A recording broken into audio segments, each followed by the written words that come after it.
Hallelujah. Hallelujah. Let us turn our Bibles to Jeremiah, the 17th chapter. எரேமியா 17ஆம் அதிகாரத்துக்கு நம்முடைய வேதத்தை நாம் திருப்புவோம். Please read Jeremiah chapter 17 from verse 12 to 14. எரேமியா 17ஆம் அதிகாரம் 12ஆம் வசனத்திலிருந்து 14ஆம் வசனம் வரைக்கும் தயவு செய்து வாசியுங்கள். எங்கள் பரிசுத்த ஸ்தானம் ஆதி முதற்கொண்டு உயர்ந்த மகிமையுள்ள சிங்காசனமாயிருக்கிறது. இஸ்ரவேலின் நம்பிக்கையாகிய கர்த்தாவே, உம்மை விட்டு விலகிற யாவரும் வெட்கப்படுவார்கள். அவர்கள் ஜீவனுள்ள தண்ணீரின் ஊற்றாகிய கர்த்தரை விட்டு விலகி போனபடியால் உம்மை விட்டு அகன்று போகிறவர்கள் பெயர் புவிதியில் எழுதப்படும். கர்த்தாவே, என்னை குணமாக்கும், அப்பொழுது குணமாவேன். என்னை இரட்சியும், அப்பொழுது இரட்சிக்கப்படுவேன். தேவரீரே என் துதி. A glorious high throne from the beginning is a place of a sanctuary. O Lord, the hope of Israel, all that forsake thee shall be ashamed, and they that depart from me shall be written in the earth, because they have forsaken the Lord, the fountain of living waters. Heal me, O Lord, and I shall be healed. Save me, and I shall be saved, for thou art my praise. Glory to God. தேவனுக்கு மகிமை உண்டாவதாக. We read in the Old Testament, God asked the Israelites that they should make him a sanctuary that he may dwell in their midst. இஸ்ரவேல் ஜனங்களை குறித்து பழைய ஏற்பாட்டில் கர்த்தர் சொல்வதை நாம் வாசிக்கும் போது, அவர்கள் நடுவிலே நான் வாசம் பண்ணும்படி எனக்கு ஒரு பரிசுத்த ஸ்தலத்தை உண்டாக்குவார்களாக என்று கர்த்தர் அவர்களிடம் சொன்னதை நாம் கவனிக்கிறோம். We read that in the book of Exodus, the 25th chapter. யாத்திராகமம் 25ஆம் அதிகாரத்தில் நாம் அதை பற்றி வாசிக்கிறோம். In chapter 25 verse 8, this is what God spoke to through Moses when they came to the Mount Sinai. இஸ்ரவேல் ஜனங்கள் சீனாய் மலையின் அடிவாரத்தில் வந்தபோது மோசேயை கொண்டு கர்த்தர் இதை அவர்களிடத்தில் பேசினதாக நாம் அங்கே வாசிக்கிறோம். Exodus 25 verse 8, and let them make me a sanctuary that I may dwell among them. யாத்திராகமம் 25ஆம் அதிகாரம் 8ஆம் வசனத்தை வாசிக்கிறோம். அவர்கள் நடுவிலே நான் வாசம் பண்ண எனக்கு ஒரு பரிசுத்த ஸ்தலத்தை உண்டாக்குவார்களாக. So we see that God's glory or presence was seen in that sanctuary. தேவனுடைய மகிமை அல்லாவிட்டால் தேவனுடைய சமூகம் அந்த பரிசுத்த ஸ்தலத்தில் காணப்பட்டதாக நாம் அறிகிறோம். And into the place where the glory of God abode was in the innermost part of that sanctuary called the most holy place. தேவனுடைய மகிமையானது அந்த பரிசுத்த ஸ்தலத்தினுடைய உட்பகுதியாகிய மகா பரிசுத்த ஸ்தலத்தில் காணப்பட்டது. The Old Testament tabernacle was made of consisted of three parts: the outer court, the holy place, and the most holy place. பழைய ஏற்பாட்டிலே ஆசரிப்பு கூடாரமானது 3 பகுதிகளை உள்ளடக்கியதாக இருந்தது. அதாவது வெளிப்பிரகாரம், பரிசுத்த ஸ்தலம் மற்றும் மகா பரிசுத்த ஸ்தலம். And we read according to Hebrews chapter 8 verse 5. எபிரேயர் 8ஆம் அதிகாரம் 5ஆம் வசனத்தின்படி, one thing that tabernacle represents is the state of eternity, இந்த or ஆசரிப்பு the eternal state of heaven. இந்த ஆசரிப்பு கூடாரம் பரலோகத்தில் நித்திய வாசஸ்தலங்களுடைய அமைப்பை காட்டுகிறது அல்லது அதற்கு நிழலாட்டமா இருக்கிறது என்று நாம் அங்கே வாசிக்கிறோம். We read that in Hebrews chapter 8 verse 5. எபிரேயர் 8ஆம் அதிகாரம் 5ஆம் வசனத்தில் நாம் அப்படி வாசிக்கிறோம். Who serve unto the example and shadow of heavenly things, as you can read that verse please, Hebrews chapter 8 verse 5. எபிரேயர் 8ஆம் அதிகாரம் 5ஆம் வசனத்தை தயவு செய்து வாசிங்க. இவர்கள் செய்யும் ஆராதனை பரலோகத்தில் சாயலுக்கும் நிழலுக்கும் ஒத்திருக்கிறது. அப்படியே மோசே கூடாரத்தை உண்டு வந்த போகையில் மலையிலே உனக்கு காண்பிக்கப்பட்ட மாதிரியின்படியே நீ எல்லாவற்றையும் செய்ய எச்சரிக்கையாயிரு என்று தேவன் அவனுக்கு கட்டளையிட்டார். To serve unto the example and shadow of heavenly things, as Moses was admonished of God when he was about to make the tabernacle. For see, saith he, that thou make all things according to the pattern showed to thee in the mount. So here we read that the Old Testament tabernacle here speaks of it signifies the eternal state of heaven. இங்கே பழைய ஏற்பாட்டின் ஆசரிப்பு கூடாரமானது பரலோகத்திலே நித்திய வாசஸ்தலங்களுக்கு நிழலாட்டமாய் இருக்கிறது என்பதை நாம் வாசிக்கிறோம். So in eternity we read there is a place where the glory of God is seen or shining from. நித்தியத்திலே தேவனுடைய மகிமை வாசம் பண்ணுகிறதான ஒரு இடம் அல்லது தேவனுடைய மகிமை பிரகாசிக்கிறதான ஒரு இடம் இருக்கிறது என்று நாம் பார்க்கிறோம். The word of God says that God is shining out of Zion. கர்த்தர் சீயோனிலிருந்து பிரகாசிக்கிறார் என்று கர்த்தருடைய வசனம் சொல்லுகிறது. In Psalm 50 and verse 2. 50ஆம் சங்கீதம் 2ஆம் வசனத்தில் நாம் அப்படி வாசிக்கிறோம். பூரண வடிவுள்ள சீயோனிலிருந்து தேவன் பிரகாசிக்கிறார். So at the same time that place called Zion is the capital city of New Jerusalem. அதே நேரத்தில் சியோன் என்று சொல்லப்படுகிறதான இந்த இடம் புதிய எருசலேமின் தலைநகரமாக இருக்கிறது. That is why it says in Psalm 135 verse 21, blessed be the Lord out of Zion which dwelleth at Jerusalem, praise ye the Lord. எனவேதான் 135ஆம் சங்கீதம் 21ஆம் வசனத்தில் நாம் இப்படி வாசிக்கிறோம், எருசலேமில் வாசம் பண்ணுகிற கர்த்தருக்கு சீயோனிலிருந்து ஸ்தோத்திரம் உண்டாவதாக, அல்லேலூயா. So God is he is dwelling in Zion at Jerusalem.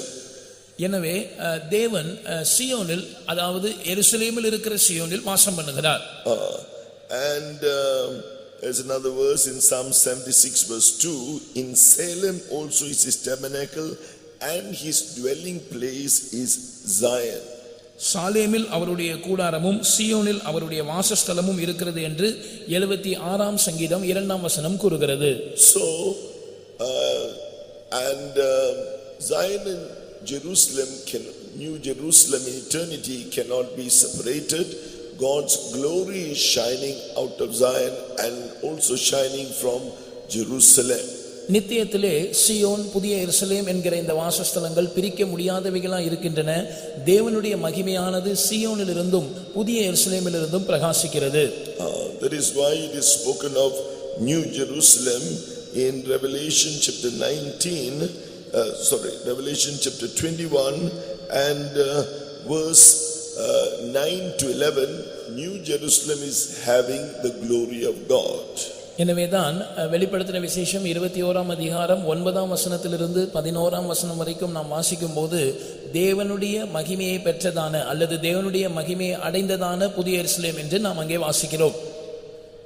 So here we see that most holy place which represents New Jerusalem, there from within that most holy place God is shining out of Zion. மகா பரிசுத்த ஸ்தலமானது புதிய எருசலேமை காட்டுகிறது என்று நாம் பார்க்கிறோம். அந்த மகா பரிசுத்த ஸ்தலத்தில் இருக்கிற சீயோனிலிருந்து தேவன் பிரகாசிக்கிறார். And what is that spoken of in Hebrews chapter 8? எபிரேயர் 8ஆம் அதிகாரத்தில் அதை குறித்து என்ன சொல்லப்படுகிறது? In verse 1 we read, it is spoken of as the right hand of the throne of the majesty in the heavens.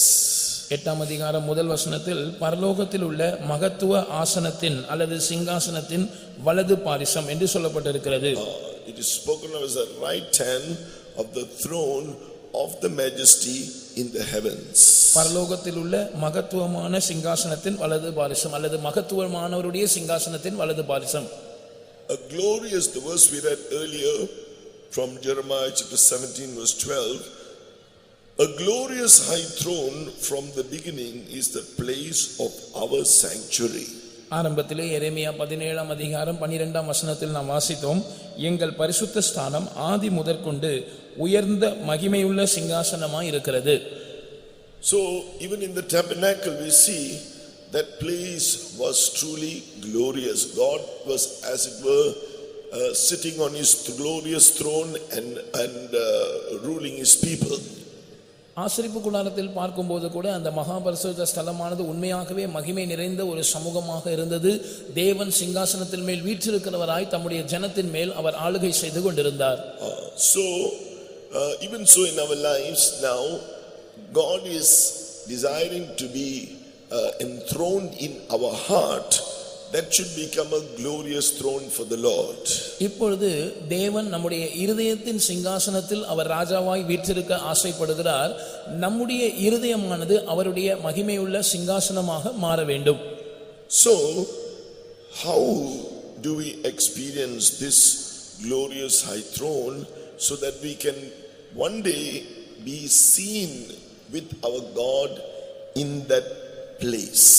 நாம் ஒரு நாள் அந்த மகா பரிசுத்த ஸ்தலத்திலே தேவனோடு கூட காணப்படும்படியாக இப்பொழுது எப்படி அந்த உயர்ந்த மகிமையுள்ள சிங்காசனத்தின் அனுபவத்தை பெற்றுக்கொள்வது? We go on reading that, we carry on reading that verse in by reading that verse 13 of Jeremiah 17. It speaks of that same God as the hope of Israel. எரேமியா 17ஆம் அதிகாரத்தின் 13ஆம் வசனத்தை நாம் தொடர்ந்து வாசிக்கும்போது அந்த தேவனை குறித்து அந்த வசனம் அவர் இஸ்ரவேலின் நம்பிக்கையாய் இருக்கிறவர் என்று சொல்லுகிறது. So he must be your hope if you should be able to experience him as the Lord who is on that glorious high throne.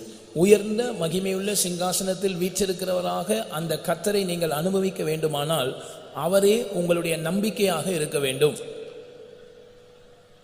It's written here in verse 13, all that forsake thee shall be ashamed. So you should never forsake him. உம்மை விட்டு விலகுகிற யாவரும் வெட்கப்படுவார்கள் என்று 13ஆம் வசனம் சொல்லி இருக்கிறது. எனவே நாம் ஒருபோதும் கர்த்தரை விட்டு விலகக்கூடாது. To give you an idea, clue what it means, it says, they that depart from me shall be written in the earth. அவரை விட்டு விலகுவதனுடைய காரியம் என்னவென்று உங்களுக்கு சொல்லும்படியாக அந்த வசனம் சொல்லுகிறது, உம்மை விட்டு அகன்று போகிறவர்களின் பெயர் புழுதியில் எழுதப்படும். It goes on to say, because they have forsaken the Lord, the fountain of living waters. ஏனென்றால் அவர்கள் ஜீவனுள்ள தண்ணீரின் ஊற்றாகிய கர்த்தரை விட்டு விலகி போனார்கள். Jesus, our Lord, when he was upon this earth, he spoke about living water. About the living water. நம்முடைய கர்த்தராகிய இயேசு இந்த பூமியில் இருந்தபோது அவர் ஜீவ தண்ணீரை குறித்து பேசினார். It was in that incident when he met a woman who was living in sinful pleasure. இந்த ஜீவ தண்ணீரை பற்றி அவர் பேசினதான சந்தர்ப்பம் பாவத்தின் இன்பங்களில் ஜீவித்துக் கொண்டிருந்ததான ஒரு ஸ்திரீயை அவர் சந்தித்த போது அவர் அந்த ஜீவ தண்ணீரை குறித்து பேசுகிறார்.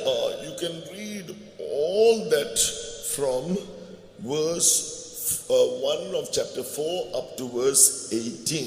யோவான் சுவிசேஷம் 4ஆம் அதிகாரம் முதல் வசனத்திலிருந்து 18ஆம் வசனம் வரைக்கும் அந்த சம்பாஷணையை நீங்கள் முழுமையாக வாசிக்கலாம்.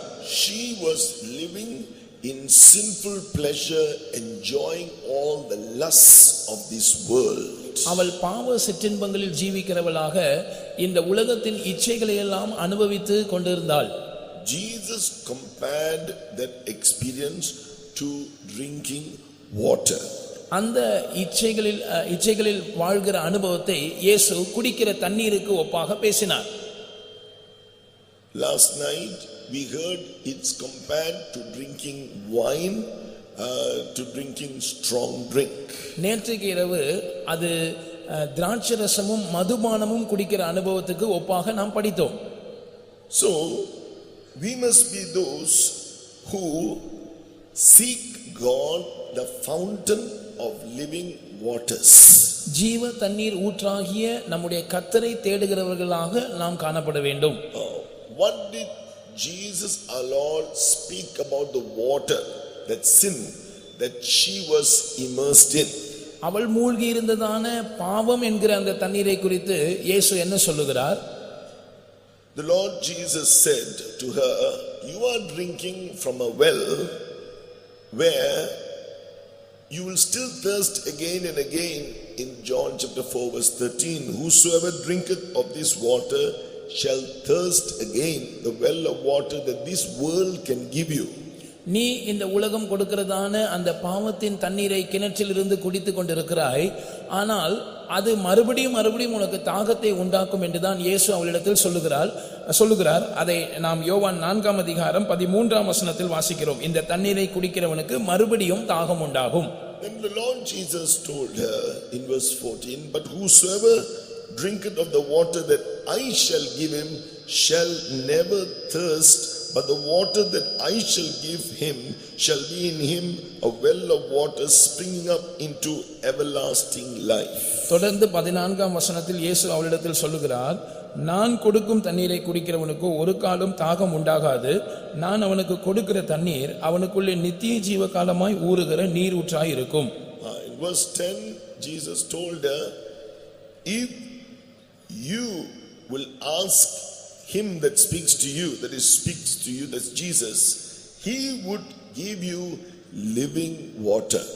உன்னிடத்தில் பேசுகிறவரிடத்தில் நீ கேட்பாயானால், அதாவது இயேசுவாகிய என்னிடத்தில் நீ கேட்பாயானால் நான் உனக்கு ஜீவ தண்ணீரை கொடுப்பேன் என்று அவர் அந்த ஸ்திரீனிடத்தில் 10 வசனத்தில் சொல்லுகிறார். Then he revealed to her the sinful life that she was living. அதற்கு பிற்பாடு அவள் வாழ்ந்து கொண்டிருந்ததான அந்த பாவ ஜீவியத்தை குறித்து அவளுக்கு அவர் வெளிப்படுத்தி கொடுக்கிறார். Then she was convicted of her sins and she believed in Jesus as the Christ, the Messiah. அப்பொழுது அவள் தன்னுடைய பாவங்களை குறித்து உணர்த்தப்பட்டவளாக கிறிஸ்துதான் மேசியா என்று அந்த கிறிஸ்துவின் மேல் விசுவாசம் வைக்கிறவளாய் மாறினாள். And she went and she began to evangelize and tell others about Jesus. அவள் போய் சுவிசேஷம் அறிவிக்கிறவளாக மாற்றப்பட்டாள். மற்றவர்களுக்கு இயேசுவை பற்றி சொல்லுகிறவளாக அவள் மாறினாள். She was saved from her sins because it says the people who came to her, who came to see Jesus, in verse 42, they said, "Now we believe not because of thy saying, for we have heard him ourselves and know that this is indeed the Christ, the Savior of the world." இந்த ஸ்திரீ ரட்சிக்கப்பட்டாள் என்பது நமக்கு உறுதியாக தெரிகிறது. ஏனென்று சொன்னால் 42 வசனத்தில் அவள் போய் கிராமத்து ஜனங்களுக்கு சுவிசேஷத்தை அறிவித்தாலே அவர்கள் இயேசுவை வந்து கண்ட பிற்பாடு அந்த ஸ்திரீயை பார்த்து சொல்லுகிறார்கள், உன் சொல்லி நிமித்தம் அல்ல, அவருடைய உபதேசத்தை நாங்களே கேட்டு அவர் மெய்யாய் கிறிஸ்துவாகிய உலக ரட்சகர் என்று அறிந்து விசுவாசித்திருக்கிறோம் என்று சொன்னார்கள். So this morning we present to you the fountain of living waters, the one who can give you everlasting life, in other words. இந்த காலை வேளையிலே ஜீவ தண்ணீர் ஊற்றாகிய அந்த இயேசுவை நாங்கள் உங்களுக்கு அறிமுகப்படுத்துகிறோம். மறுவார்த்தையில் ஜீவ தண்ணீரை உங்களுக்கு கொடுக்கக்கூடியதான, நித்திய ஜீவனை உங்களுக்கு கொடுக்கக்கூடியதான அவரை நாங்கள் அறிமுகப்படுத்துகிறோம். Sin can give you a pleasure, but you will have to commit it again and again, because the word of God says at the end of that mirth is heaviness. Sorrow will fill your heart. நீங்கள் பாவம் செய்யும்போது அது உங்களுக்கு சந்தோஷத்தை கொடுக்கலாம், ஆனால் மறுபடியும் மறுபடியும் அந்த பாவத்தை செய்யும்படி நீங்கள் நிர்பந்திக்கப்படுவீர்கள். அதைத்தான் வேதம் சொல்லுகிறது, நகைப்பின் முடிவில் அல்லது சந்தோஷத்தின் முடிவில் துக்கம் உண்டு. அந்த பாவத்தின் விளைவு உங்களுடைய இருதயத்திலே ஒரு சஞ்சலத்தை ஏற்படுத்தும். Whosoever commits sin, the word of God says, he will be rewarded for that sin, or he'll be repaid for the sin that he's laboring to commit. யார் பாவம் செய்கிறார்களோ அவர்கள் பிரயாசப்பட்டு செய்கிறதான அந்த பாவத்துக்கு ஏற்ற ஒரு பிரதிபலன் அவர்களுக்கு கிடைக்கும் என்று வேதவசனம் சொல்லுகிறது. What is the repayment for sin? பாவத்திற்கான சம்பளம் என்ன? According to Romans, the 6th chapter, verse 23, the wages of sin is death. ரோமர் 6 அதிகாரம் 23 வசனத்தின்படி பாவத்தின் சம்பளம் மரணம். What is this death? இந்த மரணம் எதை காட்டுகிறது? Death is an experience when one is void or lost his life. மரணம் என்று சொல்லும்போது ஒருவன் தன்னுடைய ஜீவனை இழந்த அல்லது ஜீவன் அற்று போயிருக்கிற ஒரு நிலவரத்தை அது காட்டுகிறது. And the word of God speaks of death and experience where one is separated from God's life. வேத வசனம் இந்த மரணத்தின் அனுபவத்தை குறித்து சொல்லும்போது ஒருவன் தேவனை விட்டு அல்லது தேவனுடைய ஜீவனை விட்டு பிரிந்திருக்கிற அனுபவத்தை தான் வேதம் மரணம் என்று குறிப்பிடுகிறது. That's why the word of God says that once you were alienated from the life of God when you were living in sins, in vanities, according to Ephesians, the 4th chapter, verses 17 and 18. எனவேதான் வேத வசனம் எபேசியர் 4ஆம் அதிகாரம் 17-18 வசனங்களில் சொல்லும்போது, நீங்கள் பாவத்தில் ஜீவித்துக் கொண்டிருந்த போது, வீணான மாயையில் ஜீவித்துக் கொண்டிருந்த போது, நீங்கள் தேவனுடைய ஜீவனுக்கு அந்நியராய் இருந்தீர்கள் என்று சொல்லுகிறது. You were living in ignorance because of the hardness of your heart, it says in this scripture. அந்த வேத பகுதி சொல்லுகிறது, நீங்கள் உங்களுக்குள் இருக்கும் அறியாமையினாலே இருதய கடினப்பட்டு ஜீவித்தீர்கள். And as long as we lived in sin, seeking vanity, that means we thought it could give joy, but at the end of it, it left us with sorrow. நாம் பாவத்தில் ஜீவித்துக் கொண்டிருந்த நாள் வரைக்கும் நாம் மாயையை தேடிக் கொண்டிருந்தோம். அதாவது அந்த பாவம் நமக்கு சந்தோஷத்தை கொடுக்கும் என்று நாம் நினைத்தோம். ஆனால் முடிவில் அது நம்மை வேதனையில் அமிழ்த்தி விட்டது. So it says we were alienated or separated from God's life. That's another word for death. நாம் அதனால் தேவனுடைய ஜீவனுக்கு அந்நியராய் இருந்தோம். அல்லாவிட்டால் தேவனுடைய ஜீவனுக்கு நாம் தூரமானவர்களாக, அதிலிருந்து பிரிக்கப்பட்டவர்களாக இருந்தோம் என்று அந்த வசனம் சொல்லுகிறது. அதைத்தான் மரணம் என்று சொல்லுகிறோம். God spoke to a group of children of God. He said, you have a name only that you live, but you are dead in my sight. ஒரு கூட்ட தேவ ஜனங்களை பார்த்து கர்த்தர் இப்படி சொன்னார், நீங்கள் உயிருள்ளவர்கள் என்று பெயர் கொண்டிருக்கிறீர்கள், ஆனால் என்னுடைய பார்வையிலே நீங்கள் செத்தவர்களாய் இருக்கிறீர்கள். Why? Because sin entered into their lives. ஏனென்றால் அவர்களுடைய ஜீவியத்துக்குள் பாவம் பிரவேசித்து விட்டது. So even though you may be a living person, but if sin, any kind of sinful pleasure is seen in your life, there is death in your soul, there is death in your spirit. நான் உயிரோடு தான் இருக்கிறேன் என்று சொல்லுகிற ஒரு நபராக நீங்கள் இருக்கலாம். ஆனால் எந்த விதமான பாவம் அல்லது பாவத்தின் இன்பம் உங்களுடைய ஜீவியத்தில் காணப்படும் பட்சத்தில் உங்களுடைய ஆத்துமாவில், உங்களுடைய ஆவியில் நீங்கள் மரித்தவர்களாய் இருக்கிறீர்கள். So therefore, this morning the Lord Jesus is pleading with you.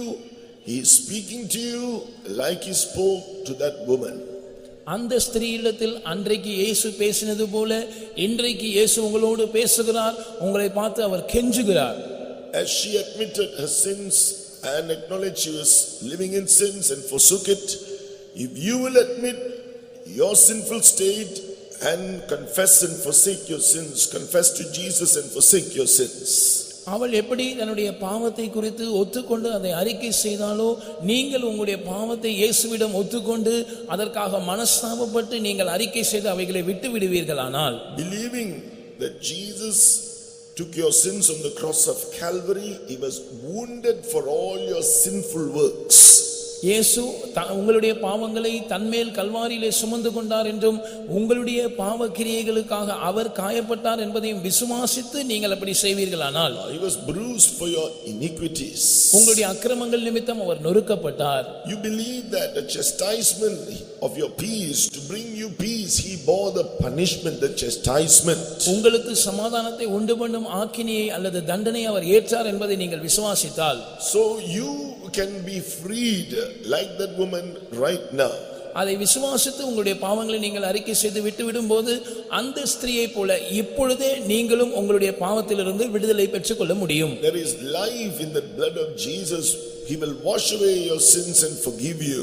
இயேசுவின் இரத்தத்தில் ஜீவன் இருக்கிறது. அது உங்களுடைய பாவங்களை கழுவி உங்களை மன்னிக்க கூடியதாய் இருக்கிறது. And you accepting Jesus as your Savior and Lord right now, he will give you that he will give you that living water. He will give you that eternal life. நீங்கள் இயேசுவை உங்களுடைய சொந்த இரட்சகராகவும் கர்த்தராகவும் இப்பொழுதே ஏற்றுக்கொள்வீர்கள் என்றால் அவர் உங்களுக்கு நித்திய ஜீவனை கொடுப்பார். அவர் உங்களுக்கு ஜீவ தண்ணீர் ஊற்றை கொடுப்பார். What does it mean? They that forsake thee, their names will be written in the earth.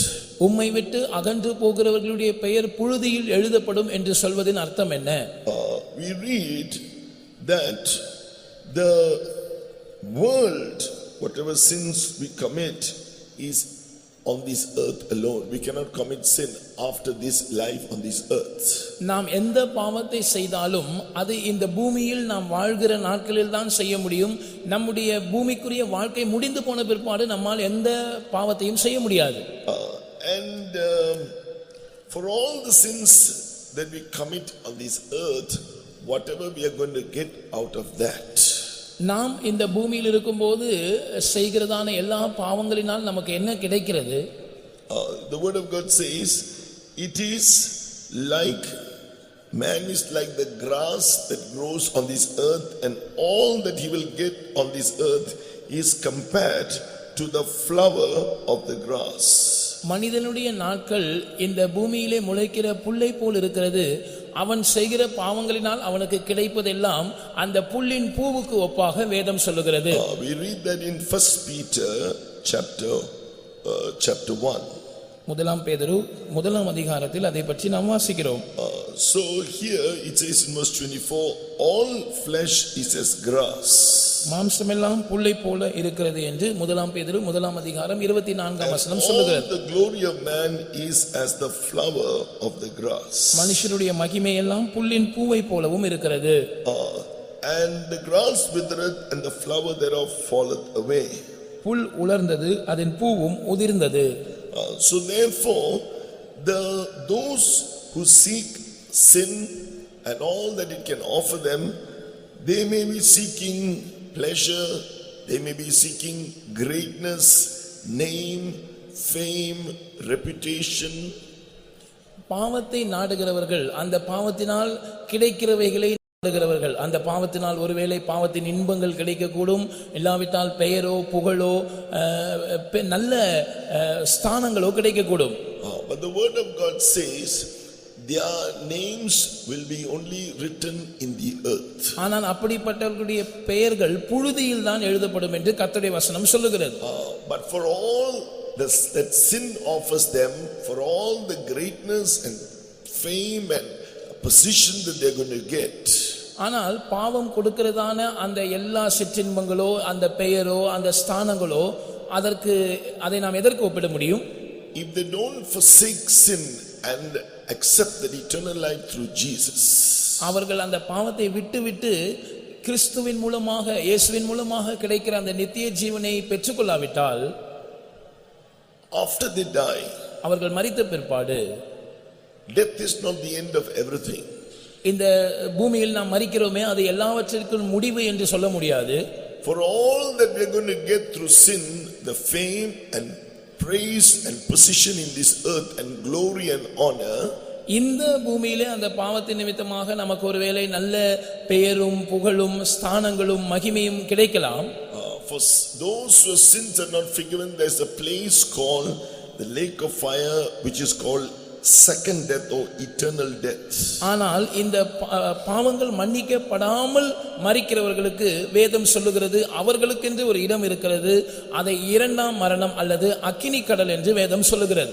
Those who are forgiven of their sins, according to Revelation 20 verse 14 and 15, their names will be in the book of life. Also we read that in Luke chapter 10 verse 20. யாருடைய பாவங்கள் மன்னிக்கப்பட்டிருக்கிறதோ அவர்களுடைய பெயர்கள் ஜீவ புஸ்தகத்தில் எழுதப்படும் என்று நாம் வாசிக்கிறோம். அதை குறித்து நாம் வெளிப்படுத்தின விசேஷம் 20ஆம் அதிகாரம் 14-15 வசனங்களிலும் லூகாஸ் விசேஷம் 10ஆம் அதிகாரம் 20ஆம் வசனத்திலும் படிக்கிறோம். But those whose sins are not forgiven, ஆனால் யாருடைய பாவங்கள் மன்னிக்கப்படவில்லையோ, as it says that their names will be written in the earth, அவர்களுடைய பெயர் புழுதியில் எழுதப்படும் என்று நாம் வாசித்தோம். when they die and one day there will be a time they will be raised to be repaid or rewarded. அவர்கள் மரித்த பிற்பாடு ஒரு நாள் அவர்களுடைய பிரதிபலனை பெற்றுக்கொள்ளும்படியாக அவர்கள் எழுந்திருப்பார்கள். That's called the resurrection. Death is not the end, there is a resurrection after death. அந்த எழுந்திருக்கிற அனுபவத்தை தான் உயிர்த்தெழுதல் என்று சொல்லுகிறோம். எனவே சரீர மரணம் என்பது எல்லாவற்றுக்கும் முடிவு அல்ல, அந்த மரணத்துக்கு பிற்பாடு ஒரு உயிர்த்தெழுதல் இருக்கிறது. for all that name and fame, what are they going to get? அந்த அவர்களுக்கு இந்த பூமியில் கிடைத்த எல்லா பெயர் புகழுக்கு பதிலாக இப்பொழுது அவர்களுக்கு என்ன கிடைக்கும்? For all that they sought through sin, not through the living water.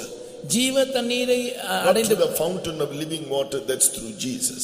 அதாவது இயேசுவின் மூலமாக ஜீவ தண்ணீர் ஊற்றாகிய அவரின் மூலமாக வருகிற ஆசீர்வாதங்களை தேடாமல் பாவத்தினால் கிடைக்கிற இன்பங்களை தேடினவர்களுக்கு அந்த உயிர்த்தெழுதலில் என்ன கிடைக்கும்? For all the greatness and honor and fame they sought after through sin.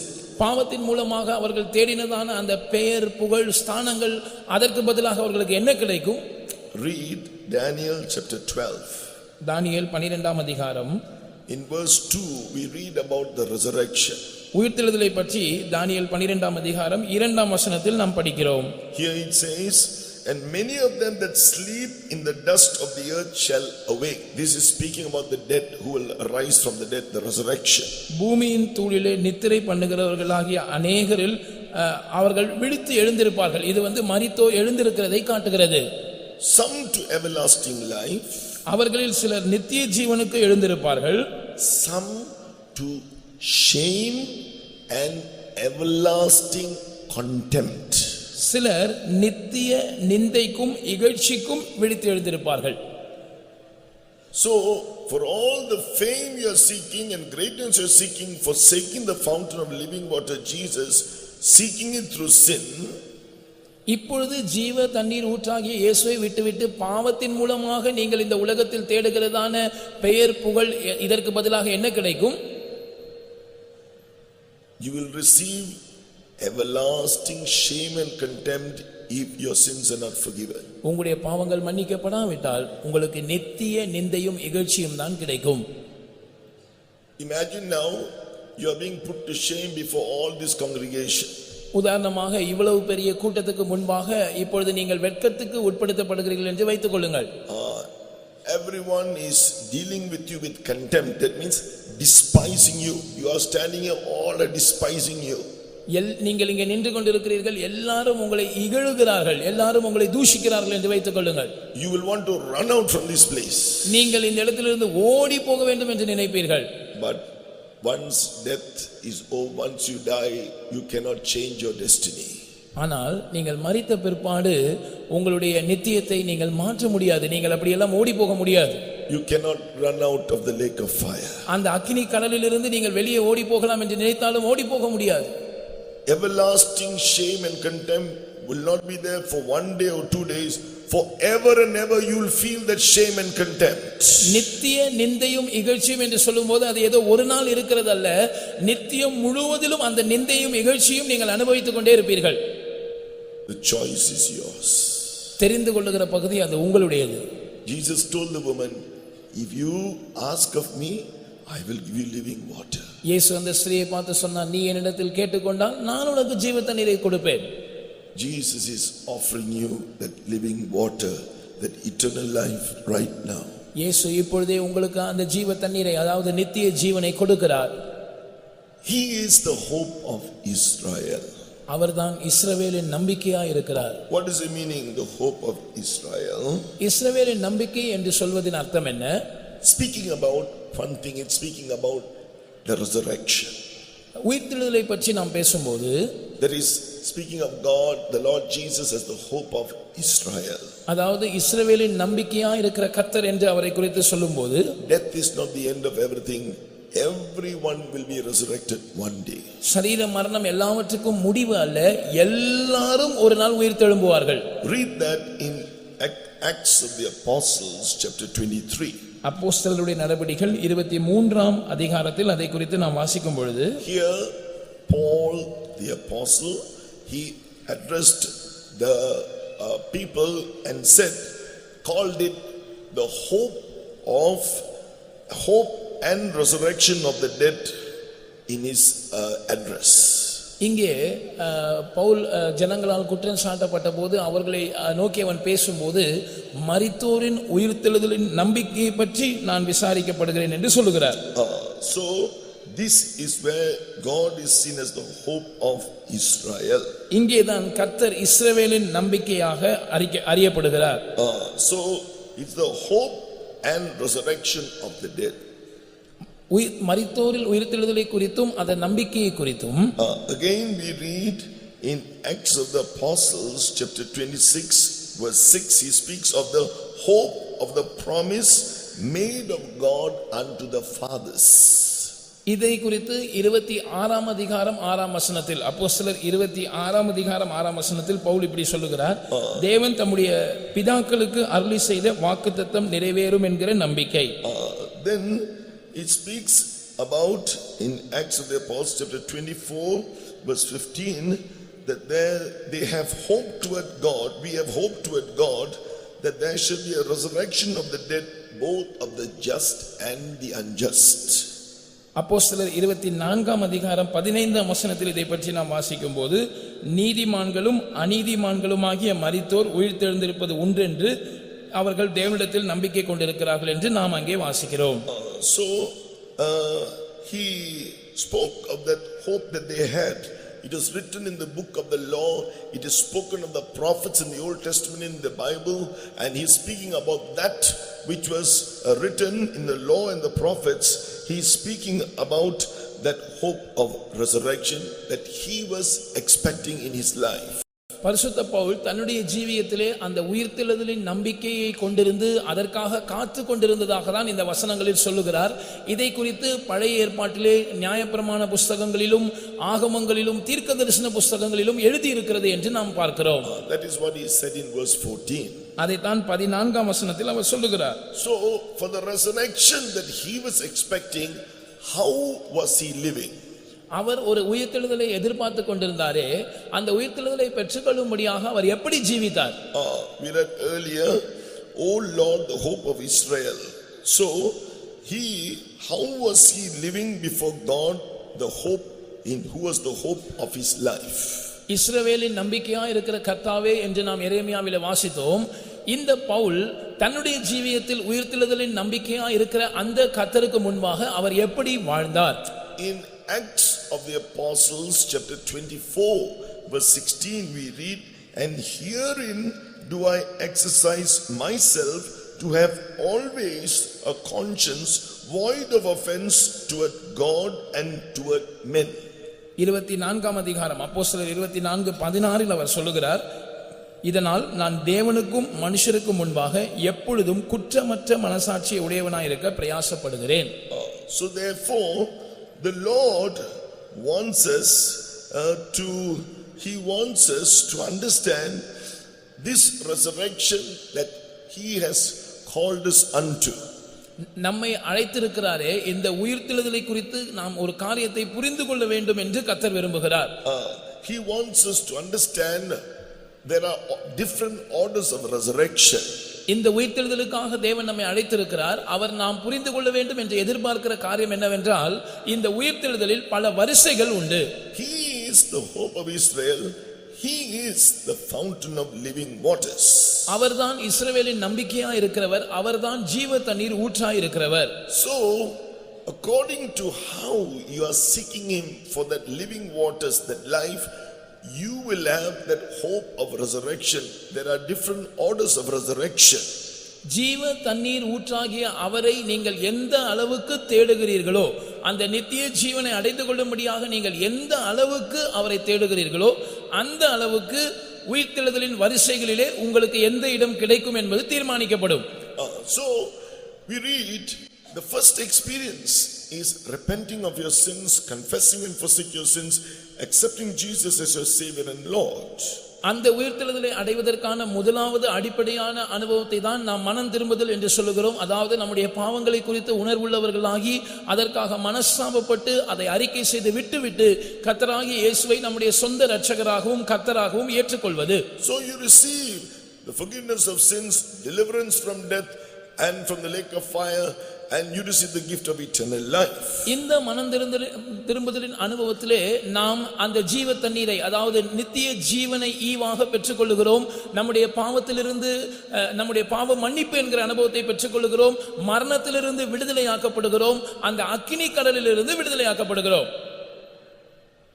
But the word of God says, ஆனால் கர்த்தருடைய வசனம் சொல்லுகிறது that It is through doing the will of God also you are able to grow in his, you can grow in that life, eternal life. ஆனால் நாம் அந்த நித்திய ஜீவனில் வளர வேண்டுமானால் தேவ சித்தத்தை செய்வதன் மூலமாக தான் அதில் வளர முடியும் என்று கர்த்தருடைய வசனம் சொல்லுகிறது.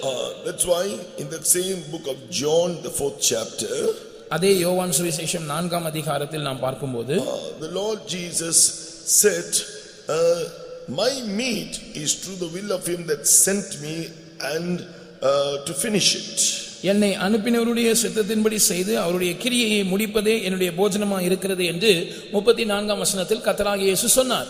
Then that's in John chapter 4 verse 34. யோவான் 4ஆம் அதிகாரம் 34ஆம் வசனத்தில் நாம் அதை வாசிக்கிறோம். Then in John chapter 6 verse 27, மறுபடியும் யோவான் 6ஆம் அதிகாரம் 27ஆம் வசனத்தில், labor not for the meat which perisheth, but for the meat which endureth unto everlasting life, which the Son of Man shall give unto you.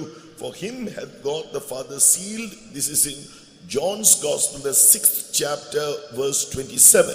யோவான் 6ஆம் அதிகாரம் 27ஆம் வசனத்தில், அழிந்து போகிற போஜனத்திற்காக அல்ல நித்திய ஜீவன் வரைக்கும் நிலை நிற்கிற போஜனத்துக்காகவே கிரியை நடப்பீங்கள்.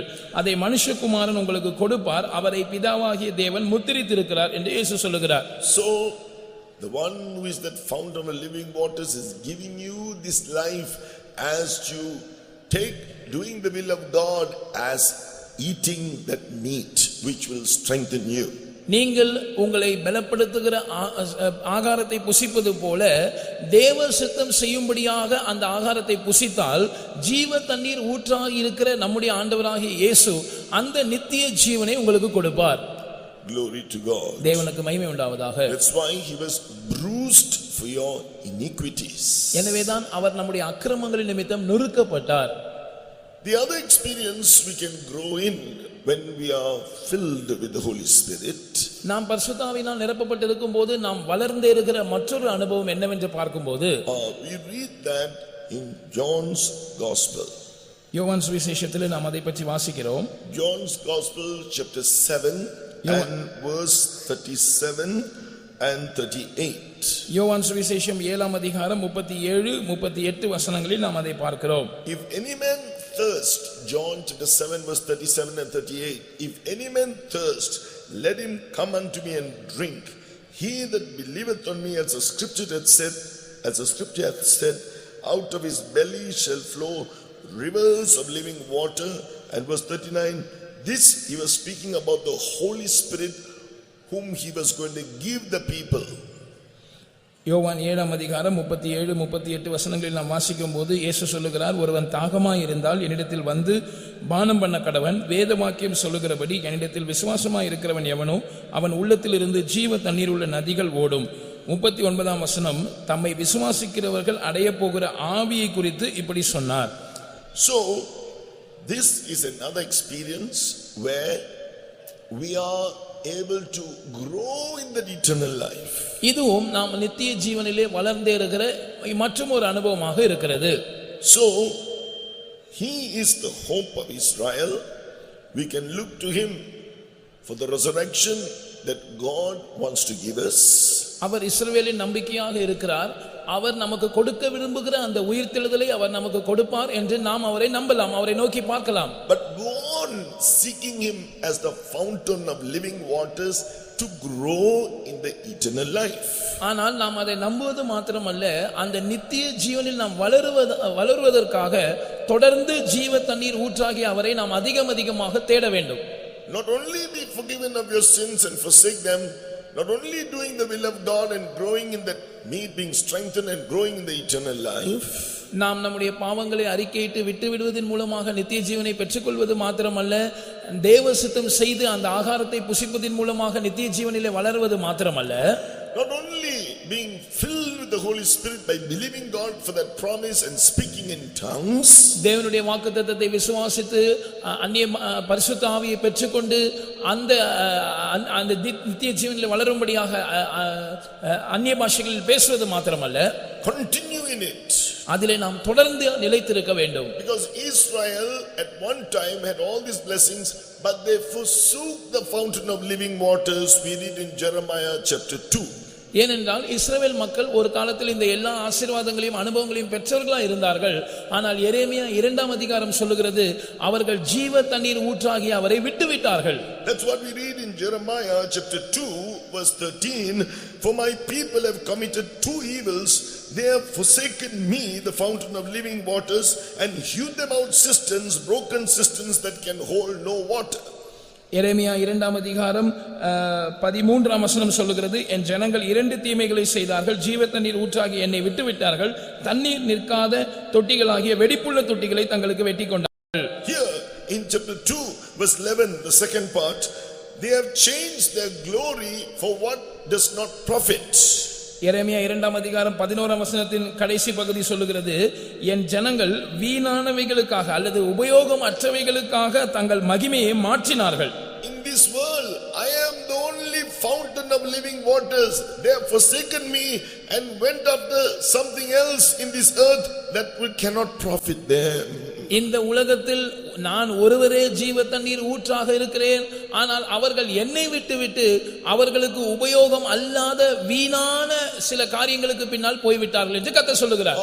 In chapter 2 verse 2, God said, you were willing to follow me in the desert. I remember your love, how you loved me, the love of thine espousals. நீ வாழ்க்கைப்பட்ட போது உனக்கு இருந்த நேசத்தையும் விதைக்கப்படாத தேசமாகிய வனாந்திரத்தில் நீ என்னை பின்பற்றி வந்த அந்த இளைவயதின் பக்தியையும் நான் இப்பொழுது நினைத்து பார்க்கிறேன் என்று எரேமியா 2ஆம் அதிகாரம் 2ஆம் வசனத்தில் கர்த்தர் அவர்களை பார்த்து சொல்லுகிறார். You are holiness unto the Lord. You are set apart for me and you belong to me. நீ கர்த்தருக்கு பரிசுத்தமாய் இருந்தாய். நீ எனக்கென்று வேறு பிரிக்கப்பட்டு எனக்கு மாத்திரம் சொந்தமான ஜனமாய் இருந்தாய். Oh, but now you have forsaken me. ஆனால் இப்பொழுதோ நீங்கள் என்னை விட்டுவிட்டீர்கள். For things that don't profit. உபயோகம் இல்லாத காரியங்களுக்காக நீங்கள் என்னை விட்டுவிட்டீர்கள். Oh, dear child of God. அருமையான தேவனுடைய பிள்ளையே, as you listen to the word of God this morning, இந்த காலை வேளையிலே கர்த்தருடைய வசனத்தை நீங்கள் கேட்கிற இந்த வேளையில் தானே, how are you seen before God, before the word of God? நீங்கள் தேவனுக்கு முன்பாக தேவனுடைய வசனத்துக்கு முன்பாக எப்படி காணப்படுகிறீர்கள்?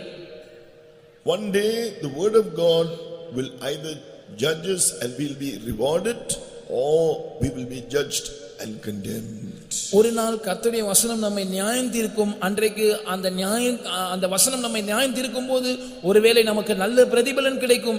இல்லாவிட்டால் அந்த வசனம் நம்மை நியாயம் தீர்த்து அது நம்மை ஆக்கினைக்குள்ளாக தீர்க்கும். We need to understand, this life is not the end of everything. நாம் புரிந்து கொள்ள வேண்டும், இந்த வாழ்க்கை எல்லாவற்றுக்கும் இதுதான் முடிவு என்று சொல்வதற்கல்ல. God wants to make us to understand that there's a glorious high throne which is the place of his sanctuary. அவருடைய பரிசுத்த ஸ்தானமாகிய ஒரு உயர்ந்த மகிமையுள்ள சிங்காசனம் இருக்கிறது என்று நாம் புரிந்து கொள்ள வேண்டும் என்று கர்த்தர் விரும்புகிறார். And what does he say? அவர் என்ன சொல்லுகிறார்? Not only if you are with me on this earth and seeking me the fountain of living waters, that you will receive my glory and all that I can satisfy you with. நீ இந்த பூமியில் என்னோடு ஜீவித்து ஜீவ தண்ணீர் ஊற்றாகி என்னை தேடினால் நீ அந்த மகிமையுள்ள சிங்காசனத்தை சுதந்திரித்து உன்னை திருப்திப்படுத்தக்கூடியதான எல்லாவற்றையும் நீ பெற்றுக்கொள்வது மாத்திரமல்ல, not only I will satisfy you in this earth with all that you need for your spirit, soul and body. அதாவது நீ என்னை தேடும்போது நான் இந்த பூமியில் உன்னுடைய ஆவி ஆத்மா சரீரத்துக்கு தேவையான எல்லா தேவைகளையும் தந்து உன்னை திருப்தியாக்குவது மாத்திரமல்ல, but you will have a hope.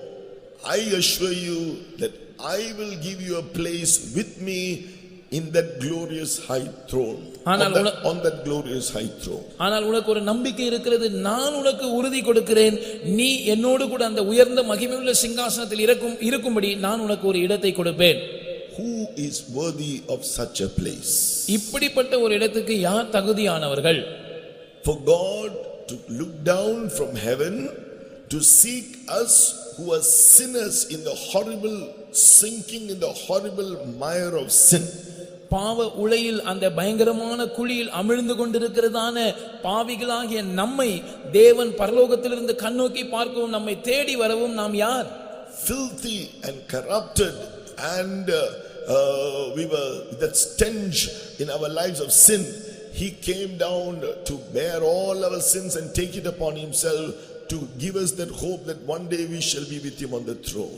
நாம் அசுத்தமானவர்களா இருந்தோம், கெட்டு போயிருந்தோம், அந்த பாவத்தின் நிமித்தம் நம்முடைய ஜீவியம் நாறி கிடந்தது. ஆனால் அவர் நம்முடைய பாவத்தின் தண்டனையை தன்மேல் ஏற்றுக்கொண்டு ஒரு நாள் என்னுடைய சிங்காசனத்தில் உனக்கு ஒரு இடத்தை நான் தருவேன் என்கிற நம்பிக்கையை அவர் கொடுத்திருக்கிறாரே, அதற்கு நாம் யார்?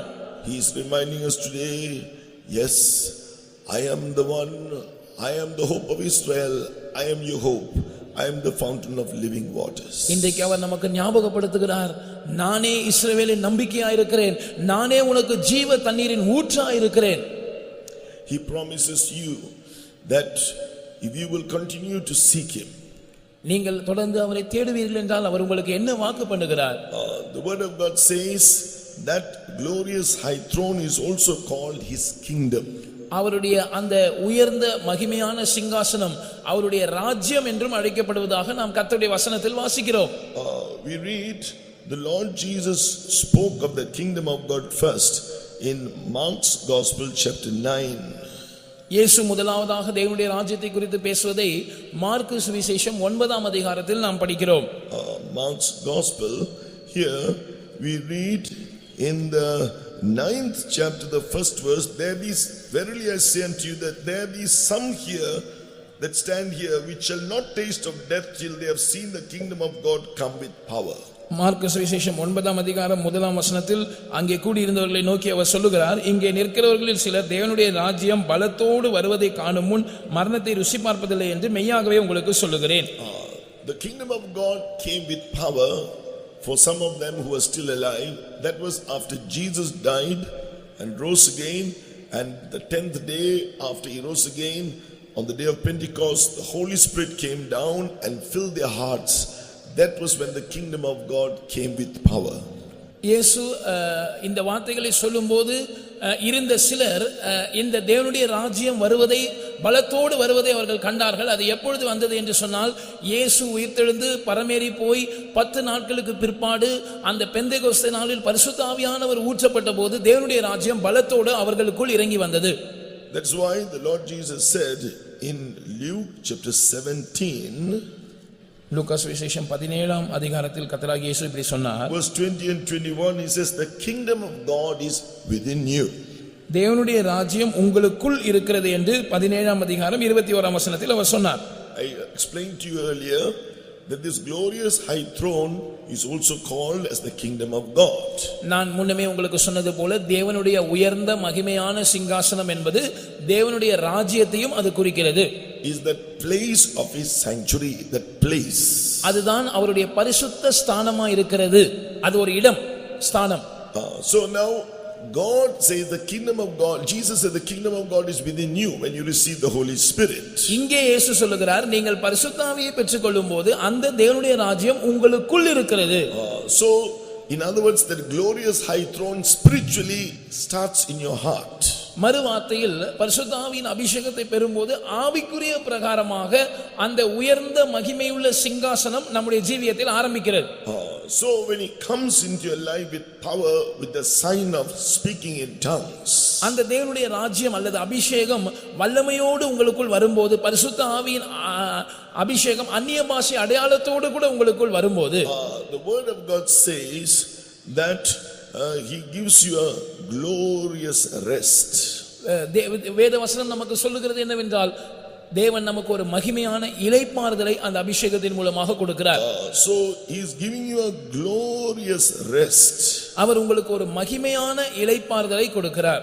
This is what he wants us to experience. இதை நாம் அனுபவிக்க வேண்டும் என்று தேவன் விரும்புகிறார். His rest shall be glory, the word of God says. அவருடைய இளைப்பாறுதல் என்பது மகிமையாய் இருக்கிறது என்று கர்த்தருடைய வசனம் சொல்லுகிறது. So that is the rest that God gives you through the Holy Spirit. இந்த இளைப்பாறுதல் பரிசுத்த ஆவியின் மூலமாக தேவன் நமக்கு கொடுக்கிற ஒரு அனுபவமாய் இருக்கிறது. A glorious rest spiritually. அது ஆவிக்குரிய பிரகாரமாக ஒரு மகிமையான இளைப்பாறுதலாய் இருக்கிறது. In Isaiah 28 and verse 11 and 12, it says, with stammering lips and another thing he will speak to these people. This is the rest wherewith He may cause the weary to rest. ஏசாயா தீர்க்கதரிசன புஸ்தகம் 28ஆம் அதிகாரம் 11ஆம் வசனம் 12ஆம் வசனத்தில் ஆண்டவர் இப்படி சொல்லுகிறார், பரியாச உதடுகளினாலும் அந்நிய பாஷையினாலும் இந்த ஜனத்தோடு பேசுவார், இதுவே நீங்கள் இளைத்தவனை இளைப்பாற பண்ணத்தக்க இளைப்பாறுதல். Glory to his name. தேவனுடைய நாமத்துக்கு மகிமை உண்டாவதாக. Therefore he wants us to experience that glory. நாம் அந்த மகிமையை அனுபவிக்க வேண்டும் என்று தேவன் விரும்புகிறார். The glorious high throne from the beginning is the place of thy sanctuary. எங்கள் பரிசுத்த ஸ்தானம் ஆதி முதற்கொண்டு உயர்ந்த மகிமையுள்ள சிங்காசனமாய் இருக்கிறது என்று நாம் வாசித்தோம். We need to grow from glory to glory. Allow the Holy Spirit to fill you more and more. நாம் மகிமையிலிருந்து மகிமைக்கு வளர்ந்தேற வேண்டும். அதற்காக பரிசுத்த ஆவியானவர் இன்னும் அதிகமாக நம்மை நிரப்ப நாம் அவருக்கு இடம் கொடுக்க வேண்டும். In Colossians in the first chapter, கொலோசியர் 1ஆம் அதிகாரத்தில் it says when we are filled with the Holy Spirit, நாம் பரிசுத்த ஆவியினால் நிரப்பப்பட்டிருக்கும்போது the experience of that kingdom spiritually is called the kingdom of his dear son in chapter 1 verse 13.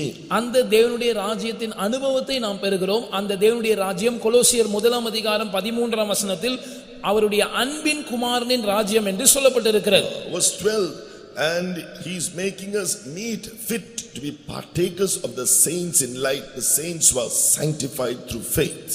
12ஆம் வசனம் சொல்லுகிறது, ஒளியிலுள்ள பரிசுத்தவான்களுடைய சுதந்திரத்தில், அதாவது பரிசுத்த விசுவாசத்தினால் பரிசுத்தமாக்கப்பட்ட பரிசுத்தவான்களுடைய சுதந்திரத்தில் பங்கடைவதற்கு அவர் நம்மை தகுதிப்படுத்துகிறார். So therefore we must allow God to work in us through his word and continue to allow him to sanctify us. அதற்காக அவருடைய வசனத்தின் மூலமாக தேவன் நமக்குள் தொடர்ந்து கிரியை செய்ய நாம் இடம் கொடுக்க வேண்டும். அந்த வசனத்தின் மூலமாக அவர் நம்மை பரிசுத்தமாக்க நாம் இடம் கொடுக்க வேண்டும். So the Lord will do this glorious work in us. தேவன் அந்த மகிமையான வேலையை நமக்குள் செய்வார். The Lord is doing this work in order that he may bring us to that place. He is the hope of Israel, so that we can have the hope of righteousness. அவர் இஸ்ரவேலின் நம்பிக்கையாய் இருக்கிறார் என்று நாம் வாசித்தோம். நாம் அந்த நீதியை குறித்த நம்பிக்கையை அடைவதற்கான ஒரு இடத்துக்கு அவர் நம்மை கொண்டு வரும்படியாக அவர் நம்மை பரிசுத்தமாக்க விரும்புகிறார். That is what we read in Galatians chapter 5 verse 5. கலாத்தியர் 5ஆம் அதிகாரம் 5ஆம் வசனத்தில் அந்த நீதியை குறித்த நம்பிக்கையை பற்றி நாம் வாசிக்கிறோம். It's an experience by grace. அது கிருபையினாலே நமக்கு கிடைக்கிற ஒரு அனுபவம். Chapter 5 verse 5 of Galatians, for we through the Spirit wait for the hope of righteousness by faith. கலாத்தியர் 5ஆம் அதிகாரம் 5ஆம் வசனம் சொல்லுகிறது, நாங்களோ நீதி கிடைக்கும் என்று ஆவியை கொண்டு விசுவாசத்தினாலே நம்பிக்கையோடு காத்திருக்கிறோம். We are waiting for the hope of righteousness by faith. நீதி கிடைக்கும் என்ற நம்பிக்கையை விசுவாசத்தினால் நாங்கள் காத்திருக்கிறோம். What is that experience? இந்த நீதி கிடைக்கும் என்ற நம்பிக்கை என்றால் அது எந்த அனுபவத்தை காட்டுகிறது? The hope of righteousness, the word of God says in Revelation chapter 19. நீதி கிடைக்கும் என்கிற நம்பிக்கையை பற்றி வெளிப்படுத்தின விசேஷம் 19ஆம் அதிகாரத்தில் கர்த்தருடைய வசனம் சொல்லுகிறது. One day he is going to bring us to that place in Revelation chapter 19 to be found in that perfect righteousness. ஒரு நாள் நாம் அந்த பூரண நீதியை அடைந்த ஒரு நிலவரத்துக்கு தேவன் நம்மை கொண்டு வர போகிறார் என்று வெளிப்படுத்தின விசேஷம் 19ஆம் அதிகாரத்தில் நாம் படிக்கிறோம். Chapter 19 verse 8, it speaks of being as it were arrayed in fine linen, clean and white. சுத்தமும் பிரகாசமுமான மெல்லிய வஸ்திரம் தரித்துக் கொள்ளும்படி அவளுக்கு அளிக்கப்பட்டது என்று வெளிப்படுத்தல் 19ஆம் அதிகாரம் 8ஆம் வசனம் சொல்லுகிறது. How are we going to be found in that clothed with that fine linen, clean and white spiritually? எப்படி ஆவிக்குரிய பிரகாரமாக நாம் அந்த சுத்தமும் பிரகாசமுமான மெல்லிய வஸ்திரத்தை தரித்துக் கொள்ள முடியும்?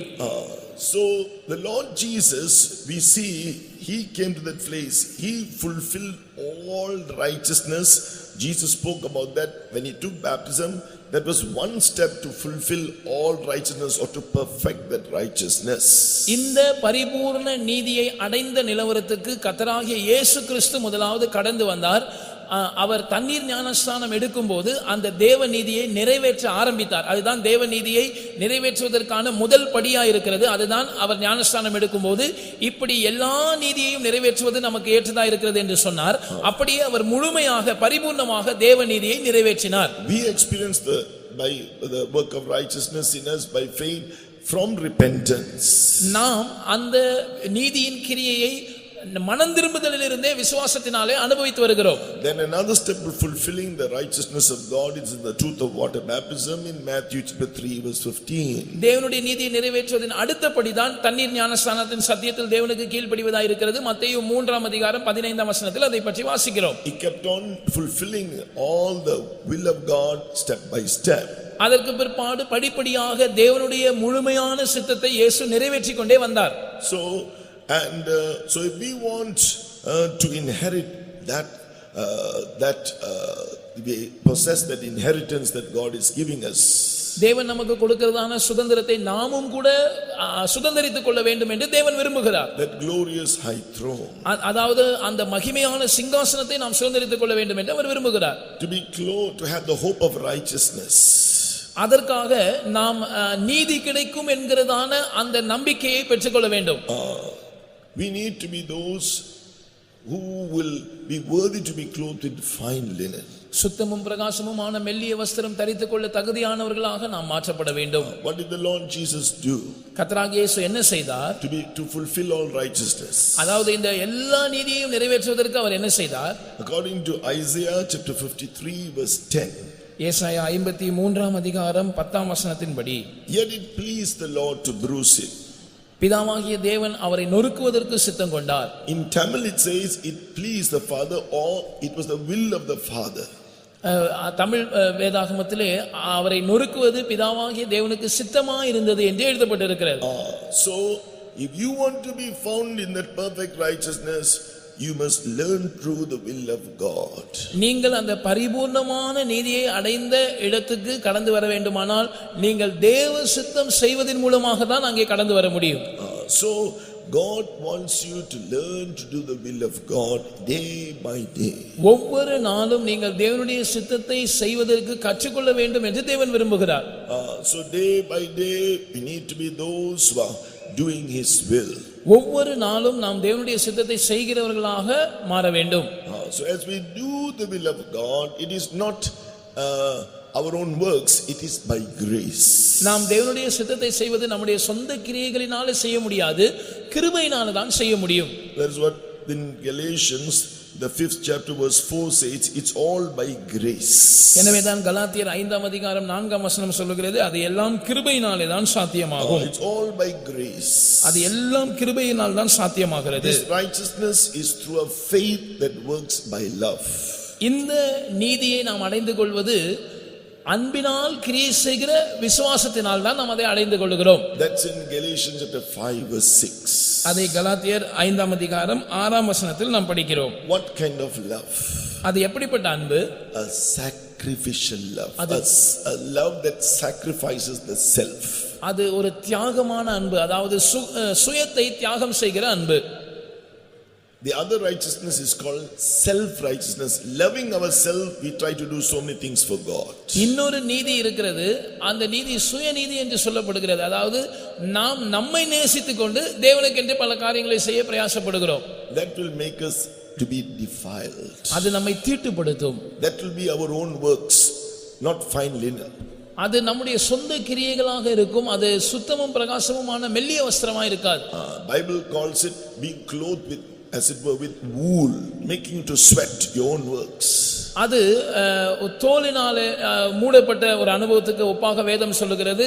அப்படிப்பட்ட தோல் உடையை நாம் தரிக்கும் போது அது நமக்குள் வியர்வையை உண்டாக்கும். அதாவது அது சொந்த பிரயாசத்தினால் உண்டாகும் நீதியை காட்டுகிறது. Clothed with wool. So we must be clothed with fine linen. நாம் அப்படிப்பட்ட உடையை தரித்திராமல் நாம் மெல்லிய சுத்தமும் பிரகாசமுமான மெல்லிய வஸ்திரம் தரித்திருக்க வேண்டும். Yet it pleased the Father to bruise him. இயேசுவை நொறுக்குவது பிதாவாகிய தேவனுக்கு சித்தமாக இருந்தது. So let us allow God, give the room to the love of God to live a life where we sacrifice that self and receive the grace of God and do his will. சுயத்தை நாம் தியாகம் செய்து தேவனுடைய சித்தத்தை செய்யும்படியாக அன்பினாலே கிரியை செய்யும்படியாக நாம் கர்த்தரிடத்திலிருந்து கிருபையை பெற்றுக்கொள்வோமாக. That means we love Jesus above our lives. அதனுடைய அர்த்தம் என்னவென்று சொன்னால் நம்முடைய சொந்த ஜீவனை விட நாம் இயேசுவை அதிகமாக நேசித்து அவருக்காக கிரியை செய்ய வேண்டும். It must be clean. We must come to that place to be made holy. அந்த மெல்லிய வஸ்திரம் அது சுத்தமாய் இருக்க வேண்டும் என்று சொல்வது நாம் பரிசுத்தமாக்கப்பட்ட ஒரு இடத்துக்கு வர வேண்டும் என்பதை காட்டுகிறது. Let the Lord continue to sanctify us. அதற்காக கர்த்தர் நம்மை தொடர்ந்து பரிசுத்தமாக்குவாராக. That's what the word of God says in Hebrews chapter 2. எபிரேயர் 2ஆம் அதிகாரத்தில் கர்த்தருடைய வசனம் இப்படி சொல்லுகிறது. Go on doing the will of God, he is sanctifying you. Hebrews chapter 2 verse 11. நீங்கள் தொடர்ந்து தேவ சித்தம் செய்து கொண்டே வந்தால் கர்த்தர் உங்களை பரிசுத்தமாக்குகிறார் என்று எபிரேயர் 2ஆம் அதிகாரம் 11ஆம் வசனம் சொல்லுகிறது. Also it says in Acts of the Apostles chapter 20, here it's saying the word of grace is giving you an inheritance among all them that are sanctified in Acts chapter 20 verse 32. மாத்திரமல்ல அப்படி பரிசுத்தமாக்கப்படும் போது அப்படி தேவ சித்தம் செய்து பரிசுத்தமாக்கப்படும் போது அப்போஸ்தலர் 20ஆம் அதிகாரம் 22ஆம் வசனம் சொல்லுகிறபடி 32ஆம் வசனம் 32 20ஆம் அதிகாரம் 32ஆம் வசனம் சொல்லுகிறபடி பரிசுத்தமாக்கப்பட்ட அனைவருக்குள்ளும் நமக்கு அவர் சுதந்திரத்தை கொடுக்கிறார்.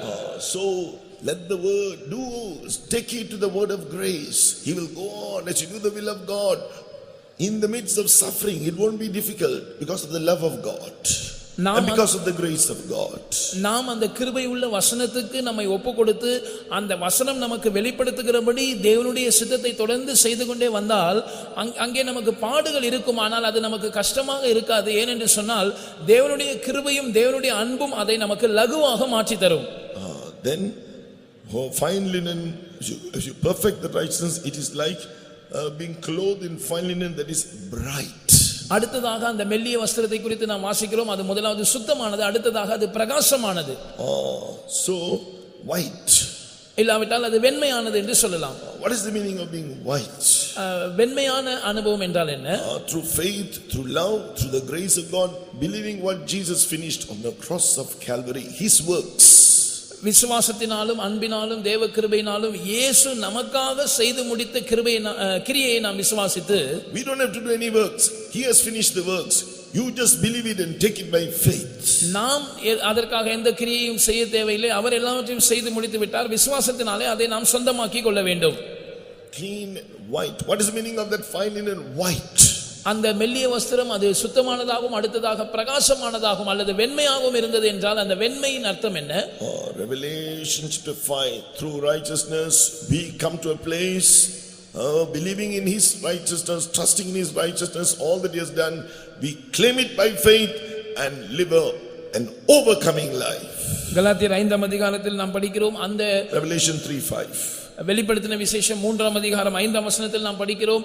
கல்வாரி சிலுவையில் இயேசு முடித்ததான அந்த செயலை நாம் விசுவாசித்து அதை விசுவாசத்தினால் உரிமை பாராட்டி நாம் எந்த கிரியையும் செய்யாமல் அதன் மேல் நம்முடைய நம்பிக்கையை வைத்து உரிமை பாராட்டி நாம் ஒரு ஜெயஜீவியம் செய்கிற அனுபவத்துக்கு வருவதை இது காட்டுகிறது.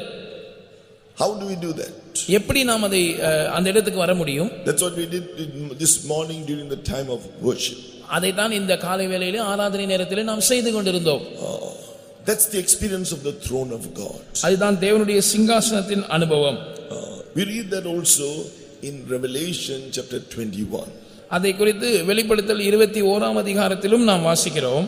Revelation 21 verse 5, he that sat on the throne said, behold, I make all things new, and he said unto me, write, for these words are true and faithful.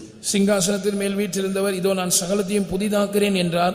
பின்னும் அவர் இந்த வசனங்கள் சத்தியமும் உண்மையுமானவைகள், இவைகளை எழுது என்றார் என்று வெளிப்படுத்தல் 21ஆம் அதிகாரம் 5ஆம் வசனத்தில் நாம் படிக்கிறோம். Where is this sound heard from? Where is it proceeding from? These words are proceeding from the throne. இந்த சத்தம் எங்கிருந்து தொனிக்கிறது? இந்த வார்த்தை எங்கிருந்து கேட்கப்படுகிறது? சிங்காசனத்திலிருந்து இந்த வார்த்தைகள் புறப்படுகிறது. That is from the glorious high throne, from the place of his sanctuary, from that eternal throne.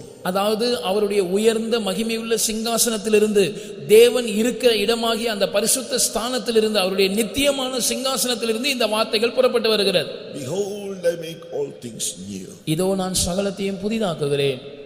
No more the old life of sin. பழைய பாவ வாழ்க்கை இனி இல்லை.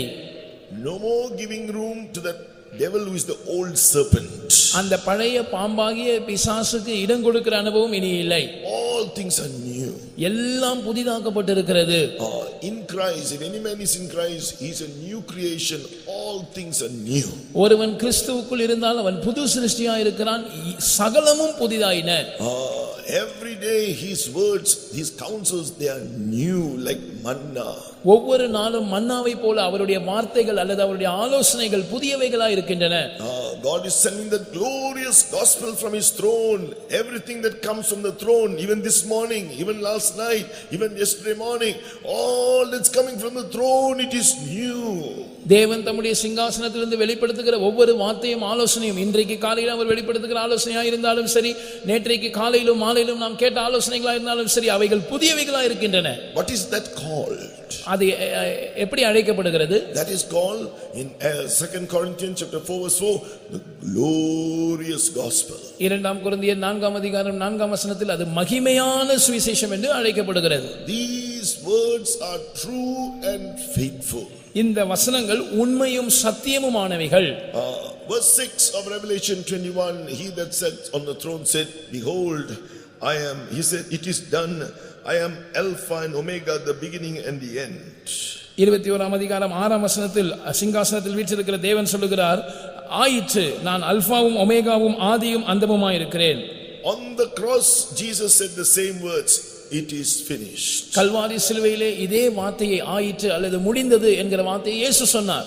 I have done everything for you to be delivered from sin and for you to have that hope of righteousness, to be found perfected in my righteousness, for you to be seated with me on that glorious high throne. நீ பாவத்திலிருந்து விடுதலையாக்கப்படுவதற்கும் உயிர்த்தெழுதலை பற்றிய நம்பிக்கையை பெற்றுக்கொண்டு, அதாவது அந்த உயர்ந்த மகிமையான சிங்காசனத்தில் என்னோடு கூட உட்கார்வதற்கு தகுதி உள்ளவன் ஆக்கப்படும்படிக்கும் என்னவெல்லாம் தேவையோ அவையெல்லாம் நான் முடித்திருக்கிறேன். Therefore, when I become the beginning of your life, the one who saves you from your sins by faith through grace, நான் உன்னுடைய ஜீவியத்தின் ஆதியாக மாறும்போது, அதாவது கிருபையினால் விசுவாசத்தை கொண்டு உன்னுடைய பாவத்திலிருந்து உன்னை ரட்சிக்கிறவராக நான் மாறும்போது, I will also be the ending. I will perfect your life in that righteousness by grace. நான் அந்தமாகவும் இருப்பேன், அதாவது அந்த ரட்சிப்பின் வேலையை நான் நீதியில் பூர்ணப்படுகிற வேலையை நான் கிருபையினாலே உனக்குள் முடிப்பேன். And he says here, I am therefore also called Alpha and Omega. எனவே தான் நான் அல்பாவும் ஒமேகாவுமாய் இருக்கிறேன் என்று கர்த்தர் சொல்லுகிறார். I won't leave you without perfecting you. உன்னை பூர்ணப்படுத்தாமல் நான் விட மாட்டேன். Because I am Omega, I cannot change. ஏனென்றால் நான் ஒமேகாவாய் இருக்கிறேன், நான் மாற மாட்டேன். But you must follow me with faith that works by love. ஆனால் அன்பினால் கிரியை செய்கிற விசுவாசத்தை கொண்டு நீ என்னை பின்பற்றி வந்து கொண்டே இருக்க வேண்டும். You must go on living a life where you sacrifice yourself through that love, as you look at how I did it for you on the cross. உன்னுடைய ஜீவனை, உன்னுடைய சுயத்தை நீ அன்பினால் நிறைந்து தியாகம் செய்து கொண்டே இருக்க வேண்டும். நான் எப்படி என்னுடைய வாழ்க்கையை உனக்காக அன்பினால் நிறைந்து தியாகம் செய்தேன், அதை பார்த்து நீ அப்படி செய்ய வேண்டும். And to receive my grace, you believe the word I'm speaking to you, claim it and let my Holy Spirit work through you. அது மாத்திரமல்ல, கிருபையை பெற்றுக்கொள்ளும்படியாக நான் உனக்கு பேசுகிற வார்த்தையை நீ விசுவாசித்து உரிமை பாராட்டி அந்த வார்த்தைக்கு ஏற்ற அபிஷேகத்தை பரிசுத்தாவின் மூலமாக நீ உரிமை பாராட்டி பெற்றுக்கொள்ள வேண்டும். I have given you the Holy Spirit to perfect you in my righteousness, to perfect you and to bring you to that place, to be worthy, to be seen in that glory, to be seen with me on the throne. என்னுடைய நீதியில் நீ பூர்ணமாக்கப்படும்படியாகவே என்னுடைய பரிசுத்த ஆவியை நான் உனக்கு கொடுத்திருக்கிறேன். நீ என்னுடைய அந்த உயர்ந்த மகிமையுள்ள சிங்காசனத்துக்கு தகுதி உள்ளவனாக, அந்த மகிமைக்கு பாத்திரவானாக மாற்றப்படும்படியாகவே என்னுடைய பரிசுத்த ஆவியானவரை உன்னை பரிசுத்தப்படுத்தும்படியாக நான் கொடுத்திருக்கிறேன். I am doing that work of glory in you through the Holy Spirit. பரிசுத்த ஆவியின் மூலமாக அந்த மகிமையின் வேலையை நான் உனக்குள் செய்து கொண்டிருக்கிறேன். I am the hope of then I am the hope of glory in your life. நான் தான் உன்னுடைய ஜீவியத்தில் நம்பிக்கையாக அல்லது மகிமையின் நம்பிக்கையாக இருக்கிறேன். So he is the hope of Israel, he is also the hope of glory in our lives according to Colossians chapter 1 verse 27. அவர் இஸ்ரவேலின் நம்பிக்கையாக இருக்கிறார். மாத்திரமல்ல, கொலோசியர் 1 அதிகாரம் 27 வசனத்தின்படி அவரே நம்முடைய ஜீவியத்தில் மகிமையின் நம்பிக்கையாக இருக்கிறார். So one day he will bring you to his glory, he will perfect you even as he is perfect. ஒரு நாள் அந்த மகிமைக்கு அவர் உங்களை கொண்டு வருவார். அவர் பூர்ணராய் இருக்கிறது போல அவர் உங்களை பூர்ணமாக்குவார். So to do that work, it says in Revelation 21 verse 6. அந்த வேலையை அவர் செய்யும்படியாக அவர் என்ன செய்கிறார் என்று வெளிப்படுத்தல் 21ஆம் அதிகாரம் 6ஆம் வசனம் சொல்லுகிறது. If you believe what I'm speaking to you. நான் உன்னோடு பேசுகிறது நீ விசுவாசிப்பாயானால். Revelation 21:6 is saying, that is what he says, in other words, he that is athirst. That means if you believe what I'm speaking to you, if you are thirsty for that. தாகமாய் இருக்கிறவனுக்கு என்று அங்கே சொல்லப்பட்டிருக்கிறது. அதாவது நான் உன்னோடு பேசுகிற வார்த்தையை நீ விசுவாசிப்பாயானால். That's another word for thirst. அந்த அவர் நம்மோடு பேசுகிறவைகளை விசுவாசிக்கிறது தான் தாகத்துக்கு இன்னொரு வார்த்தை. That's what you read just now in John's Gospel chapter 7 verse 37, 30 and 38 and 39. அதைத்தான் சற்று முன்பாக நாம் யோவான் 7ஆம் அதிகாரம் 37ஆம் வசனத்திலிருந்து 39ஆம் வசனம் வரைக்கும் வாசித்தோம். He that believeth, out of his heart will flow rivers of living water. He that is thirsty, come to me and drink. விசுவாசிக்கிறவனுடைய உள்ளத்திலிருந்து ஜீவ தண்ணீர் உள்ள நதிகள் ஓடும். விசுவாசமா இருக்கிறவன் தாகமா இருக்கிறவன் அவன் என்னிடத்தில் வந்து பானம் பண்ண கடவன். So the thirst is believing. எனவே அந்த தாகம் என்று சொல்லும்போது விசுவாசிப்பது. So if you believe what I am speaking to you, that I will give you that fountain of the water of life freely. நீ நான் பேசுகிற வார்த்தையை விசுவாசிப்பாயானால் அந்த ஜீவ தண்ணீர் ஊற்றில் இலவசமாக நான் உனக்கு குடிக்க கொடுப்பேன். For what? எதற்காக? Verse 7, so that you may be made an overcomer in all things. நீ ஜெயங்கொள்ளுகிறவனாக மாறும்படியாக, இல்லாவிட்டால் எல்லாவற்றையும் ஜெயிக்கிறவனாக மாறும்படியாக. If you believe me, what I will do for you. நான் உனக்காக என்ன செய்ய போகிறேன் என்பதை நீ விசுவாசிப்பாயானால். If you believe I finished all things on the cross to make you an overcomer, give you a perfect overcoming life. நான் உன்னை ஒரு ஜெயாலியாக மாற்றி உனக்கு பூர்ணமான ஒரு ஜெய ஜீவியத்தை கொடுக்கும்படியாக உனக்கு தேவையான எல்லாவற்றையும் கல்வாரி சிலுவையிலே செய்து முடித்து விட்டேன் என்பதை நீ விசுவாசிப்பாயானால். To overcome all things of the power of darkness. அந்த அந்தகார வல்லமைகளை எல்லாம் மேற்கொள்வதற்கு தேவையான எல்லாவற்றையும் நான் முடித்து விட்டேன் என்று நீ விசுவாசிப்பாயானால். Overcome all sin, to overcome the world, to overcome the flesh. பாவத்தையும் எல்லா பாவத்தையும் உலகத்தையும் பிசாசு மாம்சத்தையும் நீ ஜெயிக்கும்படியாக உனக்காக எல்லாவற்றையும் நான் முடித்து விட்டேன் என்று விசுவாசிப்பாயானால். To overcome Satan and all that he brings against you. சாத்தானையும் அவனுக்கு விரோதமாய் கொண்டு வருகிற எல்லாவற்றையும் நீ மேற்கொள்ளும்படியாக நான் எல்லாவற்றையும் செய்து முடித்து விட்டேன் என்று நீ விசுவாசிப்பாயானால். If you come to me, அப்படி விசுவாசித்து நீ என்னண்டைக்கு வருவாயானால், I will give you of the fountain of the water of life freely. நான் ஜீவ தண்ணீர் ஊற்றில் இலவசமாய் உனக்கு குடிக்க கொடுப்பேன். How do you receive it? எப்படி நீங்கள் அதை பெற்றுக்கொள்ள முடியும்? Speaking in tongues and claiming it by faith through the word of God, you can speak in tongues and drink and drink and drink. தேவன் உங்களோடு பேசுகிற வசனத்தை விசுவாசித்து அதை உரிமை பாராட்டி அதற்கேற்ற ஒரு அபிஷேகத்தை பெற்றுக்கொள்ளும்படியாக அந்நிய பாஷைகளை தொடர்ந்து பேசிக்கொண்டே இருப்பதன் மூலமாக நீங்கள் அந்த தண்ணீரை குடித்துக் கொண்டே இருக்கலாம். It is up to you. அது உங்களை பொறுத்த விஷயம். Where is that pure water of life coming from? அந்த ஜீவ தண்ணீர் ஊற்று சுத்தமான ஜீவ தண்ணீர் எங்கிருந்து வருகிறது? Revelation 21 verse 22 verse 1, from the throne. வெளிப்படுத்தின விசேஷம் 21ஆம் அதிகாரம் 20 verse 1. Chapter 22 verse 1. வெளிப்படுத்தின விசேஷம் 22ஆம் அதிகாரம் 1ஆம் வசனம், அந்த சுத்தமான ஜீவ தண்ணீர் தேவனுடைய சிங்காசனத்திலிருந்து வருகிறது. Pure river of water life, clearest crystal proceeding out of the throne of God and of the Lamb. பின்பு பளிங்கை போல தெளிவான ஜீவ தண்ணீர் உள்ள சுத்தமான நதி தேவனும் ஆட்டுக்குட்டியானவரும் இருக்கிற சிங்காசனத்திலிருந்து புறப்பட்டு வருகிறதை நான் கண்டேன். Right from the throne itself he is sending you that anointing. அந்த சிங்காசனத்திலிருந்தே அவர் உங்களுக்கு அந்த அபிஷேகத்தை அனுப்பி தருகிறார். As we heard, you don't have to do the works, it is done. நீங்கள் எந்த கிரியையும் செய்ய வேண்டாம், அது செய்து முடிக்கப்பட்டு விட்டது. You need to have the act of faith or the work of faith. ஆனால் விசுவாசத்தினுடைய கிரியை உங்களில் வெளிப்பட வேண்டும். What is the work of faith? அந்த விசுவாசத்தின் கிரியை என்றால் என்ன? You believe the word and confess it. நீங்கள் அந்த வார்த்தையை விசுவாசித்து அதை அறிக்கை செய்ய வேண்டும். Then you drink of the water speaking in tongues. That is the work of faith. அடுத்து நீங்கள் அந்த ஜீவ தண்ணீரை குடிக்க வேண்டும், அதாவது அபிஷேகத்தில் நிரம்பி அந்நிய பாஷைகளை பேச வேண்டும். அதுதான் விசுவாசத்தின் கிரியையா இருக்கிறது. Don't stop with the little anointing. கொஞ்சம் அபிஷேகம் கிடைத்த உடனே நீங்கள் குடிக்கிறதை நிறுத்திவிடக் கூடாது. Till you are satisfied. நீங்கள் திருப்தியாக்கப்படும் வரைக்கும். Till you are satisfied, you got the victory. நீங்கள் ஜெயம் எடுத்து விட்டீர்கள் என்கிற திருப்தி உங்களுக்கு உண்டாகும் வரைக்கும். Speak in tongues as much as you want. எவ்வளவு முடியுமோ எவ்வளவு தேவையோ அந்த அளவுக்கு நீங்கள் அந்நிய பாஷைகளை பேசுங்கள். The Lord said that's why you can drink freely. எனவேதான் கர்த்தர் சொல்லுகிறார், நான் இலவசமாய் கொடுக்கிறேன், நீ குடிக்கலாம். You can go on overcoming all things. நீ எல்லாவற்றையும் ஜெயம் கொள்ளுகிறவனாய் மாறலாம். Oh yes. Then verse 7, he that overcometh shall inherit all things. அதைத்தான் 21ஆம் அதிகாரம் 7ஆம் வசனம் சொல்லுகிறது, ஜெயம் கொள்ளுகிறவன் எல்லாவற்றையும் சுதந்தரித்துக் கொள்வான். You are going to inherit that very throne of God. நீங்கள் அந்த தேவனுடைய சிங்காசனத்தை சுதந்தரித்துக் கொள்ள போகிறீர்கள். And not only that, அது மாத்திரமல்ல, that's what it also says in the next verse, in verse 14. அடுத்த வசனம் சொல்லுகிறது, எரேமியா 17:14, Heal me, O Lord, and I shall be healed. Save me, and I shall be saved. கர்த்தாவே என்னை குணமாக்கும், அப்பொழுது குணமாவேன். என்னை ரட்சியும், அப்பொழுது ரட்சிக்கப்படுவேன். He will heal all your sicknesses. ஆண்டவர் உம்முடைய எல்லா வியாதிகளையும் குணமாக்குவார். Or in other words, you will overcome sicknesses and death too. மறுவார்த்தையில் நீங்கள் வியாதியையும் மரணத்தையும் கூட ஜெயிப்பீர்கள். Glory to God. கர்த்தருக்கு மகிமை உண்டாவதாக. And save me, and I shall be saved. கர்த்தாவே என்னை ரட்சியும், அப்பொழுது நான் ரட்சிக்கப்படுவேன். He is the hope of salvation. அவரே நம்முடைய ரட்சிப்பின் நம்பிக்கையா இருக்கிறார். We are waiting. Once he perfects that work, there's a hope of salvation. We are waiting. அவர் நமக்குள்ளே அந்த வேலையை பூர்ணமாக்கப்படும் போது நாம் ரட்சிக்கப்படுவோம் என்ற நம்பிக்கையோடு நாம் காத்திருக்கிறோம். What is that hope? அந்த ரட்சிக்கப்படுவோம் என்ற நம்பிக்கை என்றால் When என்ன? Jesus appears, இயேசு வெளிப்படும் போது, in a moment, in a wink, ஒரு நொடி பொழுதிலே, ஒரு க்ஷண பொழுதிலே, we are going to experience the redemption of our body.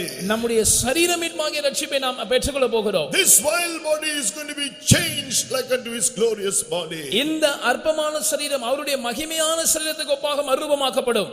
Then he will say, come and share the place with me. அப்பொழுது அவர் சொல்லுவார், வா நீ வந்து என்னுடைய இடத்தை என்னோடு கூட பகிர்ந்து கொள் என்று சொல்லுவார். John chapter 14 verse 2 and 3. யோவான் சுவிசேஷம் 14ஆம் அதிகாரம் 2-3 வசனங்களில் நாம் அதை வாசிக்கிறோம். He says, in my father's house there are many mansions. என் பிதாவின் வீட்டில் அநேக வாசஸ்தலங்கள் உண்டு என்று இயேசு சொல்லுகிறார். But I go to prepare a place for you. ஆனால் ஒரு ஸ்தலத்தை உங்களுக்காக ஆயத்தம் பண்ண போகிறேன். When I have perfected that work, when it is finished, நான் அந்த வேலையை முடித்த பிற்பாடு, then I will come again and receive you unto myself. நான் வந்து மறுபடியுமாக உங்களை என்னிடத்தில் சேர்த்துக் கொள்வேன். That where I am, you may be also. நான் இருக்கிற இடத்தில் நீங்களும் இருக்கும்படியாக நான் வந்து மறுபடியும் உங்களை என்னிடத்தில் சேர்த்துக் கொள்வேன். You are going to be with me on that glorious high throne, that place for the servants of God, Mount Zion, for the children of God, Church of God, New Jerusalem. நீங்கள் அந்த உயர்ந்த மகிமையுள்ள சிங்காசனத்தில் என்னோடு கூட இருக்க போவீர்கள். அந்த இடத்திலே 2 இடங்கள் இருக்கிறது. தேவனுடைய ஊழியர்களுக்காக சீயோன், தேவனுடைய ஜனங்களுக்காக பூர்ணமாக்கப்பட்டவர்களுக்காக புதிய எருசலேம். Thou art my praise. கர்த்தாவே நீரே என் துதி. Oh, let us always look at him as the Lord of our life, the Lord who is worthy of all praise. அவரை எப்பொழுதும் நம்முடைய ஜீவியத்தின் ஆண்டவராக, கர்த்தராக நாம் நோக்கி பார்ப்போமாக. அவரே எல்லா துதிக்கும் பாத்திரராக நாம் அவரை நோக்கி பார்ப்போமாக. Who will praise? யார் துதிப்பார்கள்? The word of God says, the humble and the lowly. தாழ்மையானவர்களும் சிறுமையானவர்களும் தான் அவரை துதிப்பார்கள் என்று கர்த்தருடைய வசனம் சொல்லுகிறது. Psalmist says in Psalm 34 that I will bless the Lord at all times. His praises shall continually be in my mouth. 34ஆம் சங்கீதத்திலே சங்கீதக்காரன் சொல்லுகிறான், நான் கர்த்தரை எக்காலத்திலும் ஸ்தோத்திரிப்பேன், அவருடைய துதி எப்பொழுதும் என் வாயில் இருக்கும். The humble shall hear and shall be glad. தாழ்மையானவர்கள் அல்லது சிறுமையானவர்கள் அதை கேட்டு மகிழ்வார்கள். The throne is a high throne. அவருடைய சிங்காசனம் அது உயர்ந்த சிங்காசனம். Not for those who want to be high in this world, high in the eyes of man. That throne is not for them. அந்த சிங்காசனமானது இந்த உலகத்தில் மேன்மையானவர்களாக காணப்பட வேண்டும், மனுஷனுடைய பார்வையில் மேன்மையானவர்களாக காணப்பட வேண்டும் என்பவர்களுக்காக அல்ல. It is for those who, like Jesus, will go down in the path of humiliation to the depths of humility with Jesus, with the vision of the high throne. அந்த உயர்ந்த சிங்காசனத்தை குறித்த ஒரு தரிசனத்தோடு இயேசுவோடு கூட அந்த தாழ்மையின், அந்த சிறுமையின் ஆழத்துக்குள் யார் போக மனமோ வந்தவர்களா இருக்கிறார்களோ அவர்களுக்கு தான் அந்த சிங்காசனம். அவர்கள் தான் கர்த்தரை துதிக்க முடியும். They will be filled with praise, seeing how high and how great he is. தேவன் எவ்வளவு பெரியவர், அவர் எவ்வளவு உயர்ந்தவர் என்று அவர்கள் தான் பார்க்க முடியும். அவர்களால் தான் அவரை துதிக்க முடியும். They will see that highness in the glory, the honor in the humiliation. அந்த சிறுமையின் பாதையிலும் அவர்கள் தேவனை பெரியவராக காண்பார்கள். மாத்திரமல்ல, அந்த தாழ்மையில் இருக்கிற மகிமையும் கனத்தையும் அவர்கள் பார்ப்பார்கள். That's what it says in Isaiah 57 verse 15. He is the high and lofty one who inhabits eternity, whose name is holy. He dwells in the high and the lofty place. With him the high and the holy place with him that is of a contrite and humble spirit, to revive the spirit of the humble and the heart of the contrite ones. அதைத்தான் ஏசாயா 57 அதிகாரம் 15 வசனம் சொல்லுகிறது. நித்தியவாசியும் பரிசுத்தர் என்கிற நாமமும் உள்ளவராகிய மகத்துவமும் உன்னதமானவர் சொல்லுகிறார், நான் உன்னதத்திலும் பரிசுத்த ஸ்தலத்திலும் வாசம் பண்ணுகிறேன். அதே நேரத்தில் பணிந்தவர்களின் ஆவியை உயிர்ப்பிக்கிறதற்கும் நொறுங்குண்டவர்களின் இருதயத்தை உயிர்ப்பிக்கிறதற்கும் நொறுங்குண்டு பணிந்த ஆவி உள்ளவர்களிடத்திலும் நான் வாசம் பண்ணுகிறேன். There's a song we sing, when you start praising God, the Lord will start giving victory, and the Lord will start also the Lord will start fighting for you. The Lord will give it victory. துதி செய்ய தொடங்கினால் கர்த்தர் யுத்தம் செய்ய தொடங்குவார், அவர் நமக்கு ஜெயத்தை கொடுப்பார் என்று நாம் ஒரு பாட்டை பாடுகிறோம். Why? When you say Jesus is Lord, all the devils will fall down and they will bow down and say Jesus is Lord. They would have no more power over you. அந்த பாட்டினுடைய அர்த்தம் என்ன? நாம் இயேசுதான் கர்த்தர் என்று, இயேசுதான் வானத்திலும் பூமியிலும் அதிகாரம் உடையவர் என்று உயர்த்தும் போது அந்த பிசாசுகளும் கூட இயேசுதான் கர்த்தர் என்று அறிக்கை செய்து அவைகள் கீழே விழுந்துவிடும். தேவன் உயர்த்தப்படுவார். They will be defeated. அவைகள் அந்த வல்லமைகள் தோற்கடிக்கப்படும். The Lord will come down into your life. கர்த்தர் உங்களுடைய ஜீவியத்துக்குள் இறங்கி வருவார். Claiming the word of God, claiming the power of God. தேவனுடைய வார்த்தையை பேசுங்கள், தேவனுடைய வார்த்தையை, தேவனுடைய வல்லமையை உரிமை பாராட்டுங்கள். The Lord will give you the victory. அப்பொழுது கர்த்தர் உங்களுக்கு ஜெயத்தை தருவார். Thou art my praise. ஆண்டவரே கர்த்தாவே நீரே என் துதி. So those who desire these experiences, இந்த அனுபவங்களை வாஞ்சிக்கிறவர்கள், a glorious high throne from the beginning is the place of your sanctuary. ஆண்டவரே ஆதி முதற்கொண்டு அந்த உயர்ந்த மகிமையுள்ள சிங்காசனம் தான் உம்முடைய பரிசுத்த ஸ்தானமாய் இருக்கிறது. Lord, you are the hope of my life, the hope of Israel. ஆண்டவரே நீர்தான் இஸ்ரவேலின் நம்பிக்கையாக இருக்கிறீர், நீர்தான் என்னுடைய வாழ்க்கையின் நம்பிக்கையாக இருக்கிறீர். You are the fountain of living waters. I want you and you alone. ஆண்டவரே நீரே ஜீவ தண்ணீர்கள் உள்ள ஊற்றாய் இருக்கிறீர், எனக்கு நீர் மாத்திரம் தான் தேவை. You are sufficient for me. I don't want anything else on this earth. ஆண்டவரே நீர் மாத்திரம் எனக்கு போதும், எனக்கு இந்த பூமியிலே வேறு எதுவும் வேண்டாம். You are the hope of righteousness for me. நீரே நீதி நம்பிக்கையாக என்னுடைய வாழ்க்கையில் You are இருக்கிறீர். the hope of glory for me. நீர்தான் மகிமையின் நம்பிக்கையாக என்னுடைய வாழ்க்கையில் You are the இருக்கிறீர். hope of salvation for me. நீர்தான் ரட்சிப்பின் நம்பிக்கையாக என்னுடைய வாழ்க்கையில் இருக்கிறீர். Lord, I trust in you. ஆண்டவரே நான் உம்மை நம்புகிறேன். Lord, you are my praise. கர்த்தாவே நீரே என் துதி. All who desire to do so, you can stand up. அப்படி செய்ய விரும்புகிறவர்கள் எல்லாரும் நாம் எழும்பி நிற்கலாம். After the chorus is sung, chorus பாடி முடிக்கப்பட்ட பிற்பாடு claim the word which you need for your sanctification, for your deliverance, for your victory. உங்களுடைய விடுதலைக்காக, உங்களுடைய பரிசுத்தமாகுதலுக்காக, உங்களுடைய ஜெயத்துக்காக நீங்கள் கேள்விப்பட்ட வார்த்தைகளில் எது உங்களுக்கு வேண்டுமோ அதை நீங்கள் உரிமை பாராட்டுங்கள். When you start exalting Jesus, Lord, he can't stay in his throne in heaven. He will fill your heart and make it his throne. நீங்கள் இயேசுவை கர்த்தர் என்று உயர்த்தும் போது, துதிக்கும் போது அவரால் பரலோகத்தில் இருக்கிற தன்னுடைய சிங்காசனத்தில் இருக்க முடியாது.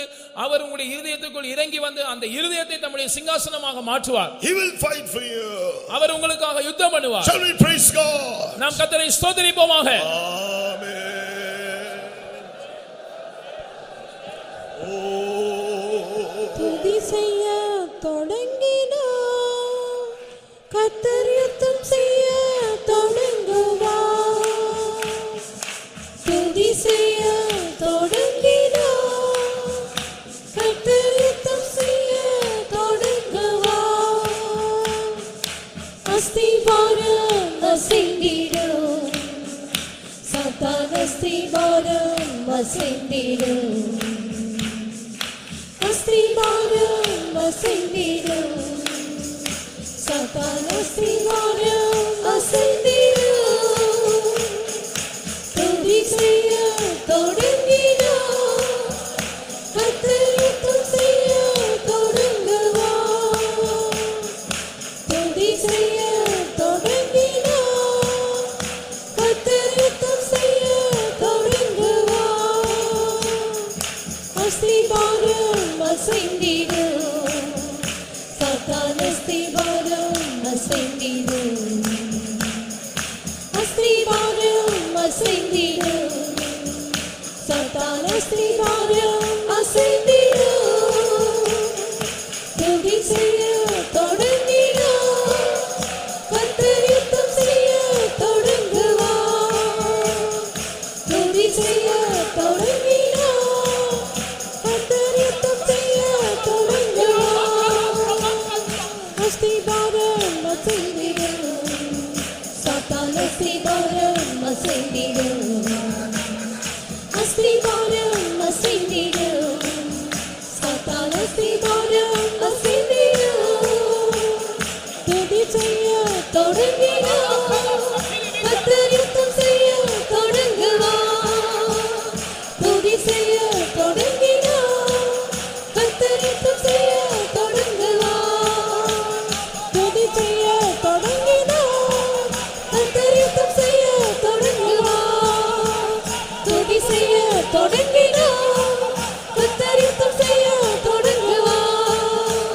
துதி செய்ய தொடங்கினார் கத்தரித்தம் செய்ய தொடங்குவார் துதி செய்ய தொடங்கினார் கத்தரித்தம் செய்ய தொடங்குவார் துதி செய்ய தொடங்கினார் கத்தரித்தம் செய்ய தொடங்குவார் துதி செய்ய தொடங்கினார் கத்தரித்தம் செய்ய தொடங்குவார் துதி செய்ய தொடங்கினார் கத்தரித்தம் செய்ய தொடங்குவார் துதி செய்ய தொடங்கினார் கத்தரி